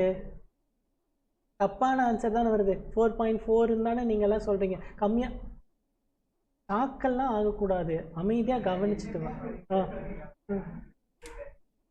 சரியா? அப்போ ஏதோ ஒன்று இன்றைக்குமே என்னால் காங்க்ரீட்டாக சொல்ல முடியாது, எது நீ தான் கரெக்டுன்னு என்னால் காங்கிரீட்டாக. நீ எங்கிட்ட எப்பயுமே என்ன சொன்ன, எப்படினாலும் 10,000 ரூபா தான் கம்மியாக வந்துடுது இல்லை, அப்போ எல்லாம் ஒன்று தானே, அதுன்னு அதை விடவா 3 வருஷத்தில் பெரிய டிஃப்ரென்ஸ் வந்துட போகுது அப்படிங்கிறது உங்கள் பாயிண்ட்டாக இருக்கலாம். உனக்கு 1 லட்சம் 2 லட்சம் டிஃப்ரென்ஸ் போட்டிருந்தீங்கன்னா நான் உன் பாயிண்ட்டை ஒத்துக்கிறேன், 10,000 ரூபா தானே அப்படின்னு அப்படின்னு 2 பேரும் மாற்றி மாற்றி அடிச்சுக்குவீங்க. அதனால் நம்ம என்ன பண்ணணும், இது எல்லாத்தையுமே காமனாக ஒரு டேட்டுக்கான வேல்யூக்கு கொண்டு வரணும். எப்படி காமனாக ஒரு டேட்டுக்கு? 1 லட்ச ரூபா எப்போ கிடைக்குது? After 1 year. 2 லட்ச ரூபாய்க்கு எப்போ கிடைக்குது? After 2 years. 1.5 lakhs எப்போ கிடைக்குது? After 3 years. சரி, எப்பயுமே ஃப்யூச்சர் வந்து அன்சர்டன். நமக்கு 2 ஆப்ஷன் இருக்குது. நம்ம என்ன பண்ணலாம் அப்படின்னா, இந்த 1 லட்ச ரூபா 3rd இயர் எண்டில் என்ன வேல்யூ, ஃபஸ்ட்டு வந்திருக்குல்ல 1 லட்ச ரூபா, ஆஃப்டர் 1 இயர் வந்திருக்குல்ல, இதுக்கு வந்து 3rd இயர் முடியும் போது இதுக்கான மதிப்பு என்ன? அடுத்தது இந்த 2 lakhs வந்தது இல்லை, இது 3rd இயர் முடியும் போது இதுக்கான மதிப்பு என்ன? இந்த 1.5 lakhs 3rd இயர் முடியும் போது இதுக்கான மதிப்பு என்ன அப்படின்னு காமனாக ஒரு டேட்டில் இதோட வேல்யூ எல்லாத்தையும் முதல்ல கண்டுபிடிக்கிறது. அதே மாதிரி இந்த 3 lakhs, இந்த 1.4 lakhs, இதுவும் ஆஃப்டர். எல்லாத்தையுமே நம்ம எதுக்கு மாற்றி விடணும்? ஆஃப்டர் 3 இயர்ஸுக்கான வேல்யூ. இப்படி கால்குலேட் பண்ணால் அதுக்கு பேர் என்னன்னா ஃபியூச்சர் வேல்யூ. எனக்கு இது எப்போவே கிடைச்சிருது ஆஃப்டர் 1 இயர். பட் இதை நான் எதுக்கு மாற்ற போகிறேன்? எல்லாத்தையும் நான் எதுக்கு மாற்றணும்? ஃபியூச்சர் டேட்டுக்கு மாற்றணும். அதே மாதிரி அங்கேயும் 3 இயர்ஸ்க்கு மேலே மாற்றிட்டு, அப்போ காமனாக ஒரு டேட்டில் ரெண்டுத்துக்குமான மதிப்பு என்னன்னு போட்டுட்டு ரெண்டுத்தையும் கம்பேர் பண்ணால் நம்ம ஒத்துக்கலாம். இப்படி மாற்றினா அதுக்கு பேர் என்னது? Future value. ஃபியூச்சரில் இருக்கிற ஒரு டேட்டுக்கு நம்ம அதோட வேல்யூவை கண்டுபிடிக்கிறோம். இன்னைக்கு கிடச்ச 1 லட்ச ரூபாய்க்கு 3 வருஷம் கழிச்சிடும். பட்டு ஃபியூச்சர் இஸ் ஆல்வேஸ் வாட்டு. அதனால் நம்ம என்ன பண்ண போகிறோம்? ஃபியூச்சர் வேல்யூ கண்டுபிடிக்காத, அதுக்கு பதிலாக எல்லாத்துக்கும் ப்ரெசண்ட் வேல்யூ கண்டுபிடிங்க. அதாவது ஆஃப்டர் 1 இயர் கிடைக்குதா 1 lakh, அதுக்கு அது இன்றைக்கே வாங்கியிருந்தா எவ்வளோ வாங்கியிருந்தா தட் இஸ் ஈக்குவல். நான் என்ன சொல்லுவேன், இன்றைக்கி வர்ற 90,000 1 இயர் கழிச்சு வர 1 lakhம் ஒரே வேல்யூன்னு நான் சொல்லுவேன். இன்றைக்கே கிடைக்கிற 1,60,000 2 இயர்ஸ் கழிச்சு கிடைக்க போகிற 2 lakhம் ஒன்று. இன்றைக்கே கிடைக்கிற 1 lakhம் 2 இயர்ஸ் கழிச்சு கிடைக்க போகிற 1 lakhம் சேம் வேல்யூன்னு சொல்லுவேன். அப்போ இதோட இன்னைக்கு மதிப்பு தான் இதெல்லாம். இதுக்கு பேர் தான் என்னது? Present value. நீங்கள் ஃப்யூச்சர் வேல்யூக்கும் கன்வெர்ட் பண்ணி கம்பேர் பண்ணலாம், ப்ரெசண்ட் வேல்யூக்கும். நம்ம எதுவாக இருந்தாலும் காமன் டினாமினேஷனுக்கு வரணும். டாங்கி ப்ளஸ் கேட்டு அப்படின்னு ஆட் பண்ண முடியாது, கரெக்டு தானே? அப்போ நம்ம எப்படி ஒன்றா எல்லாமே டாங்கியாக இருக்கணும், இல்லைன்னா எல்லாமே கேட்டாக இருக்கணும், அப்படின்னா தானே ஆட் பண்ண முடியும். அதுதான் இங்கே பிரச்சனை. சரி, இப்போ இன்னும் ஈஸியாக சொல்லணுன்னா ₹1 ப்ளஸ் $1 இஸ் ஈக்குவல் டு 2. ஏதாவது எழுத முடியுமா? முடியாது, ஆட் பண்ண முடியாது இல்லை. அப்போ ஒன்றா இதையை வந்து நீ என்னவா கன்வெர்ட் பண்ணிக்கலாம்? டாலராக கன்வெர்ட் பண்ணு, இல்லைன்னா இதையை ருப்பீஸாக கன்வெர்ட் பண்ணு. அப்போ இதை வந்து 100ன்னு போட்டு 101 rupeesன்னு எழுத முடியும். இந்த கன்வெர்ட் பேசி முடிக்கிற வரைக்கும் வெயிட் பண்ணு. அப்போ அதே வேலை தான். 1 வருஷம் கழிச்சு, 2 வருஷம் கழிச்சு, 3 வருஷம் கழிச்சுன்னு கிடைக்க போகிற அமௌண்ட்டை நம்ம எல்லாத்துக்கும் என்ன கொண்டு தரோம்? ஒரே நாளைக்கான வேல்யூவாக மாற்றிடும், இன்னைக்கான வேல்யூவாக மாற்றிடும். அதை வந்து ஃபியூச்சர் டேட்டுக்கு மாற்றுறதுல ரிஸ்க் இன்னும் அதிகமாக போகுது. அது நடக்காமல் போகிறதுக்கான வாய்ப்புகள். ஏன்னா அந்த இடத்துல 3 வருஷத்துக்கான இன்ஃப்ளேஷன் ரேட்டு எல்லாத்துக்கும் போடுற, அதுக்கு எல்லாத்தையும் இன்னைக்குன்னு கொண்டு வந்தால் கொஞ்சம் எல்லாத்துலேயும் இன்ஃப்ளேஷன் ரேட் உள்ளே வைக்கிறோம். பட் அதோட ரிஸ்க்கை வந்து கம்மி பண்ணி எடுத்துகிட்டு வரோம். சரியா? அதே மாதிரி தான் இதையும் இன்னைக்கான டேட் இன்னைக்கான ரேட்டுக்கு போட்டு அதுக்கப்புறம் ரெண்டுத்தோட ப்ரெசென்ட் வேல்யூவும் கம்பேர் பண்ணிங்கன்னா எது ஈக்குவலாக வருதுன்னு பார்ப்பேன். இதுக்கு ஒரு 2,70,000 இங்கே வந்து 20% எடுத்துருக்கோம்ண்ணா. 28,000 மைனஸ் 1,40,000 20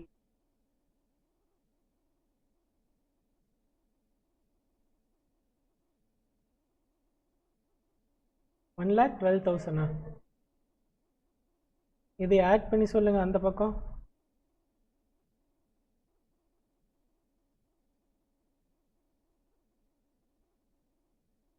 இந்த பக்கம் அப்போ எங்கே நிறையா காசு வருதுன்னு பார்த்தா பியில் நிறையா காசு வருது. ஆனால் இப்போ நான் சும்மா பர்சன்டேஜ் எடுத்துருக்கேன். ஆக்சுவலாக அதுக்கெல்லாம் ரேட்டெல்லாம் கொடுத்துருப்பாங்க, நானும் ரஃபாக எதையோ போட்டுவிட்டேன். ஸோ எல்லாத்துக்குமே இன்றைக்கே இந்த காசு எனக்கு மொத்தமாக 4.4 lakhs வந்திருக்குப்பா. நம்பராக 4.4 lakhs வருது. ஆனால் அதுக்கான இன்றைக்கான மதிப்பு எவ்வளோ தான்? 3,82,000 தான். அதே அந்த சைடு எனக்கு மொத்தமாக 4,50,000 வந்திருக்கான அதுக்கான இன்றைக்கான மதிப்பு எவ்வளோ தான்? 3,50,000 தான். அப்போ நான் இதை தான் சூஸ் பண்ணுவேன். புரிஞ்சுதா? அடுத்தது மிஷினே வாங்குகிறோம். நீ சும்மா பிளைண்டாக போய் இதுக்கு 3 லட்ச ரூபா மிஷின் வாங்குற அப்படின்னா நீ என்ன நினச்சக்கூடாது, எனக்கு 3 லட்ச ரூபா மிஷின் வாங்கினா எனக்கு 4.4 lakhs ரிட்டர்ன் வருதுன்னு நினச்சிக்காத. 3 லட்ச ரூபா மிஷின் வாங்கினா அது உனக்கு எவ்வளோ தான் வருது? 3,82,000. ஏன்னா இன்றைக்கி நீ 3 lakh போட்டு மிஷின் வாங்குற, உனக்கு அது 3 வருஷம் கழிச்சு தான் மொத்தமாக 4.4 lakhs வருது. அப்போ அதுக்கான இன்னையோட மதிப்பு 3,82,000 தான். உனக்கு வந்த லாபம் 82,000 rupees மட்டும்தான். புரிஞ்சுதா இல்லையா?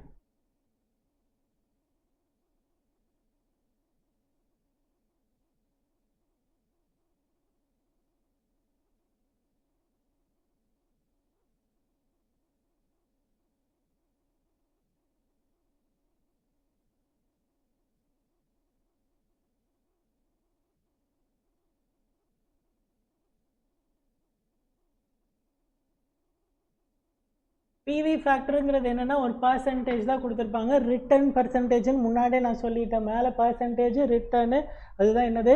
PV factor. நான் 1 லட்ச ரூபாய்க்கு மிஷின் வாங்குறேன் அப்படின்னா வருஷத்துக்கு 10% ரிட்டர்ன் எதிர்பார்ப்பேன் நான். அப்படின்னா வருஷத்துக்கு எனக்கு 10,000 ரூபாயாச்சு கிடைக்கணும். அந்த பர்சன்டேஜை எப்படி டிட்டர்மைன் பண்ண போகிறோம் அப்படின்னா நான் எடுக்க போகிற ரிஸ்க்கை பொறுத்து தான் வந்து அந்த பர்சன்டேஜ். பேங்க்கில் ஏன் வந்து அவவே சொன்ன மாதிரி பேங்க்காரங்கள்லாம் நம்மளை ஏமாத்துறாங்களா அப்படின்னு கேட்டிங்கன்னா பேங்க்காரன் ஏமாத்தலை. ஸ்டேட் பேங்க் ஆஃப் இந்தியாவில் கொண்டு நீ காசு போடுற, என்னைக்காச்சும் காசு இல்லைன்னு சொல்லியிருக்கானா? போட்ட காசு கன்ஃபார்மாக கிடச்சிருமில்ல.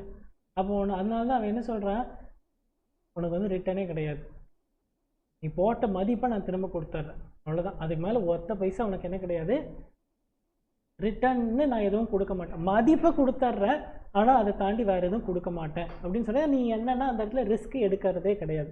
இதே டிபெஞ்சர் வாங்கினா உனக்கு கொஞ்சம் ரிஸ்க் அதிகம் தானே. வேறு ஒரு கம்பெனியோட டிபெஞ்சர் வாங்கினா கம்பெனி சரியாக பர்ஃபார்ம் பண்ணணும், இழுத்தே மூடிட்டானா கடைசியில் அசெட் வித்த மிச்சம் தான் உனக்கு. அதனால தான் அந்த இடத்துல ஒரு 12% வரைக்கும் ரிட்டர்ன் கொடுக்குறாங்க. ஈக்விட்டி ஷேரில் உனக்கு ஏன் 1000% ரிட்டர்ன் அப்போவே கால்குலேட் பண்ணமா? ஏன் 1000% ரிட்டர்னு? ப்ராஃபிட் இல்லைன்னா மொத்தமும் இழுத்து மூடிட்டா ஒன்றுமே கிடையாது. அங்கே ரிஸ்க்கு ரொம்ப ரொம்ப உனக்கு அதிகம், அதனால அங்கே ரிட்டர்னும் அதிகம். அப்போ அந்த பர்சன்டேஜ் தான் என்னது? பிவி ஃபேக்டரிங்க. அங்கே ரிஸ்க்கை பொறுத்து பர்சன்டேஜ் மாறும். இதில் பிவி ஃபேக்டர்னா 2 காம்பனண்ட் இருக்குது. ஒன்று வந்து இன்ஃப்ளேஷன் காம்பனண்ட், இன்னொன்று வந்து ரிஸ்க் காம்பனண்ட். இப்போது நம்ம டிபெஞ்சரில் 12% சொன்னேன்னா அப்போ ரிஸ்க் காம்பனண்ட் அதில் எவ்வளோ? ஸ்டேட் பேங்க் ஆஃப் இந்தியாவில் 7% இன்ட்ரெஸ்ட்னு வச்சுக்கோங்க. அதுதான் உன்னோட இன்ஃப்ளேஷன் ரேட்டாகவும் இருக்கும்னு வச்சுக்கலாம். ஏன்னா நமக்கு தான் ஒன்றும் பெருசாக ரிட்டர்ன் கொடுக்கறது இல்லை. அதுக்கு மேலே அவன் 12% கொடுத்தான்ல டிபெஞ்சர் வாங்கினா. அப்போ அந்த 12%ல் ஃபஸ்ட்டு அவன் இன்ஃப்ளேஷன் ரேட்டை கவர் பண்ணிடணும். அதுக்கு மேலே எவ்வளோ கொடுக்குறானோ அதுதான் உனக்கு ரிஸ்க்குக்கான ரிட்டர்ன். புரிஞ்சுதா இல்லையா? ஏன் அவன் அதிகமாக கொடுக்குறான்? அவன் அதிகமாக கொடுக்குறதுக்கான பேர் என்ன? ரிஸ்க்குக்கான ரிட்டர்ன்.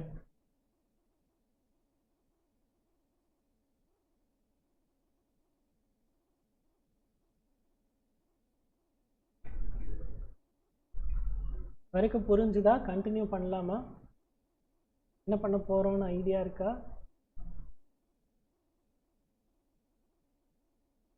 அவனுக்கு என்னமோ ஐடியா இல்லைங்கிற. இல்லை இதுக்கு மேலே என்ன பண்ண போகிறோம்? இது வரைக்கும் படித்ததில் என்ன கொஞ்சம் கொஞ்சம் காலேஜ் படித்தவங்களுக்கு சொல்லிடுறேன். உங்களுக்கு எல்லாமே தெரியும் எஃப்எம்மில். நிஜமாக நான் பொய்யெல்லாம் சொல்லலை. அத்தனை net present value, profitability index படிச்சிருக்கீங்களா? ஒர்க்கிங் கேபிட்டல் மேனேஜ்மெண்ட்டுன்னு ஒரு chapter, debtors turnover ratio, creditors turnover ratio, அதுக்கப்புறம் அந்த அதுலேயே டேஸ் கண்டுபிடிக்கிறது, அதுக்கப்புறம் KD, KE, KP, weighted average cost of capital. இவ்வளோ தான் எஃப்எம்.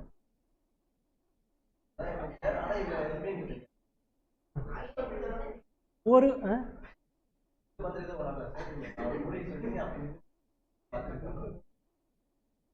புக்கு மூட சொல்ல சரி,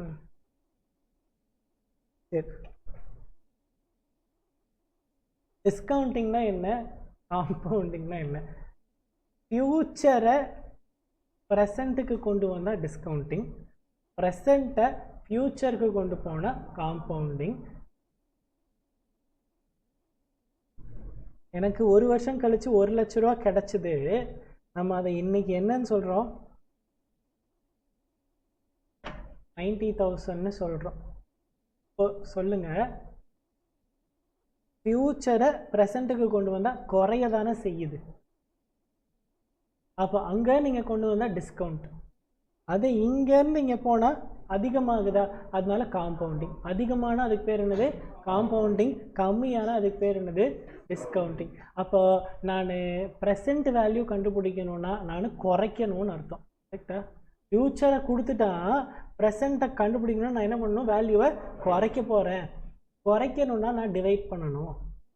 அதிகப்படுத்தணும்னா நான் மல்டிப்ளை பண்ணணும். இது குறைக்கணும், அதிகப்படுத்தணும், ஆடு மைனஸ் தான் எனக்கு தெரியும், இல்லை மல்டிப்ளை டிவிஷன் தெரியாது அப்படின்னா ஒன்றும் பிரச்சனை இல்லை. 2 × 3னா என்னப்பா? 2 + 2 + 2 தானே. So multiplication is nothing but நிறைய நம்பர் ஆஃப் அடிஷன்ஸ் தான் வந்து மல்டிப்ளிகேஷன். அப்போது நீங்கள் அதிகப்படுத்தணும்னா என்ன பண்ணணும்? மல்டிப்ளை பண்ணுங்க. அதனால் காம்பவுண்டிங்னா இன்க்ரீஸ் ஆகணும், ஆட் பண்ணணும், நிறையா டைம் ஆட் பண்ணிகிட்டே போகணும். அதனால நான் மல்டிப்ளை பண்ணிக்கிறேன். 15 டிவைடட் பை 5, 5 - 5 அதான் நடந்துகிட்டே இருக்குது. 3 வாட்டி இது பண்ணிட்டு போகலாம் அப்படிங்கிறது தானே. அப்போது நிறையா டைம்ஸ் மைனஸ் பண்ணிகிட்டே போகிறதுக்கு தான் நம்ம எதை யூஸ் பண்ணுறோம்? அதுக்கு பதிலாக டிவிஷன் யூஸ் பண்ணுறோம். அப்போ என்னோடய வேல்யூவை குறைக்கணும்னா நான் சப்ட்ராக்ட் பண்ணணும். அதை நிறையா வருஷத்துக்கு பண்ண போகிறேன், 3 வருஷத்துக்கோ 4 வருஷத்துக்கோ 4 டைம் நான் சப்ட்ராக்ட் பண்ணிட்டு போகிறதுக்கு டிவிஷன் ஒரு டைம் பண்ணிட்டு போயிட்டா வேலை முடிஞ்சு. ஓகேவா?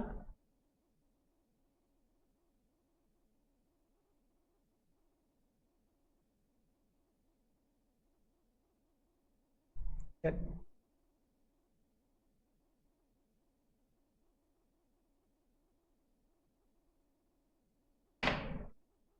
12th சாப்டர் இவ்வளோதான்.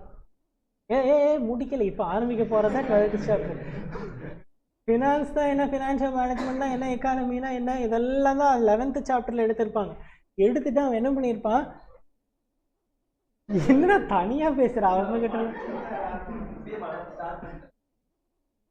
டேய் நான் சொல்லிட்டா, நீ கவனிச்சின்னா மட்டும் போதும்டா, கவனிங்கடா.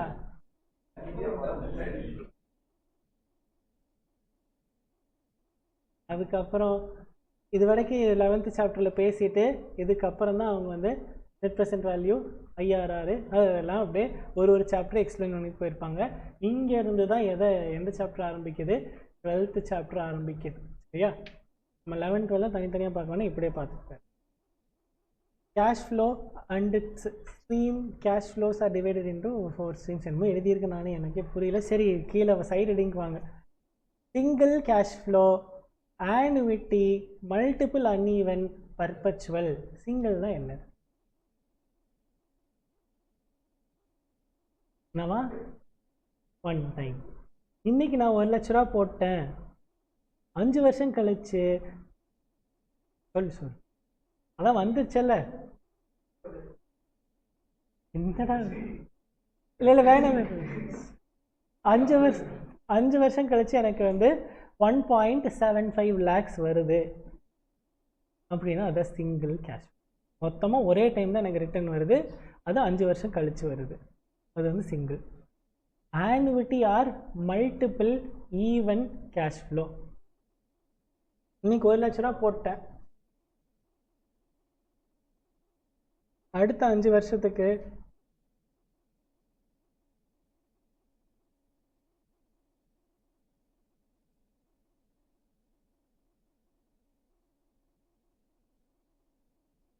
இப்படி வந்தால் அதுக்கு பேர் என்னது? மல்டிபிள்னா நிறைய டைம் வருது, அது எப்படி இருக்குது? ஈவனாக ஒரே நம்பராக இருக்குது. அப்போ இது எப்படி இருக்கும்?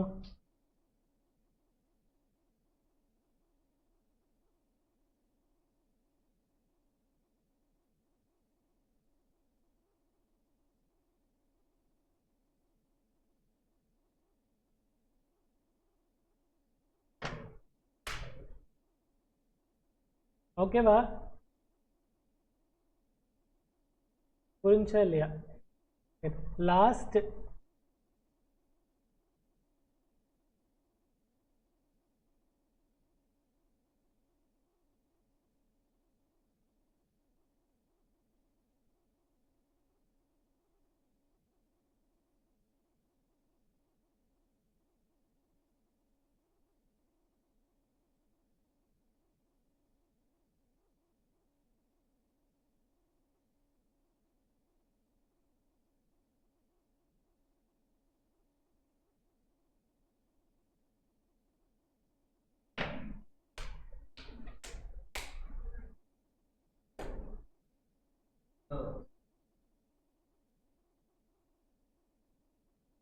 என்னன்னா பர்பச்சுவல் அன்இவனாக வந்ததுன்னா நமக்கு சம் போட முடியாது, அதை கால்குலேட்டே பண்ண முடியும். இன்ஃபைனைட்டு நீ 2000 வருஷம் ஆனாலும் வரப்போகுதுன்னு சொல்லிட்டான்.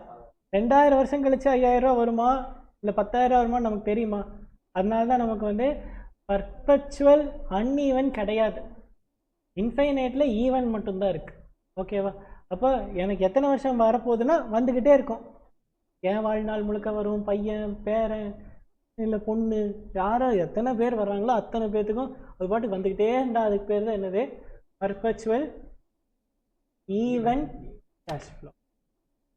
4 சினாரியோவும் புரிஞ்சுதா? 4 சினாரியோ நல்லா ஞாபகம் வச்சுக்கணும். கொஸ்டினில் ஈவனா அன்ஈவனா பர்பச்சுவலா சிங்கிளா இதை பொறுத்து தான் இங்கே போடுற ஃபார்மேட் எல்லாம் இருக்குது.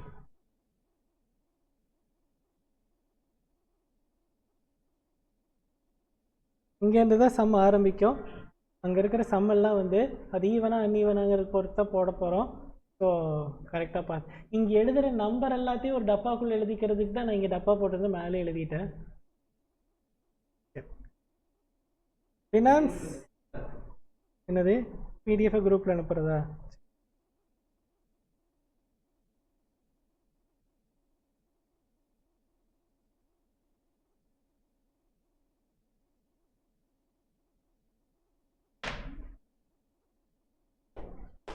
எல்லாரும் பதிலாக சொல்ல வேணாம், நானே சொல்லிடுறேன். ஏன் அவனே கம்மனே இருக்க மாட்டான்.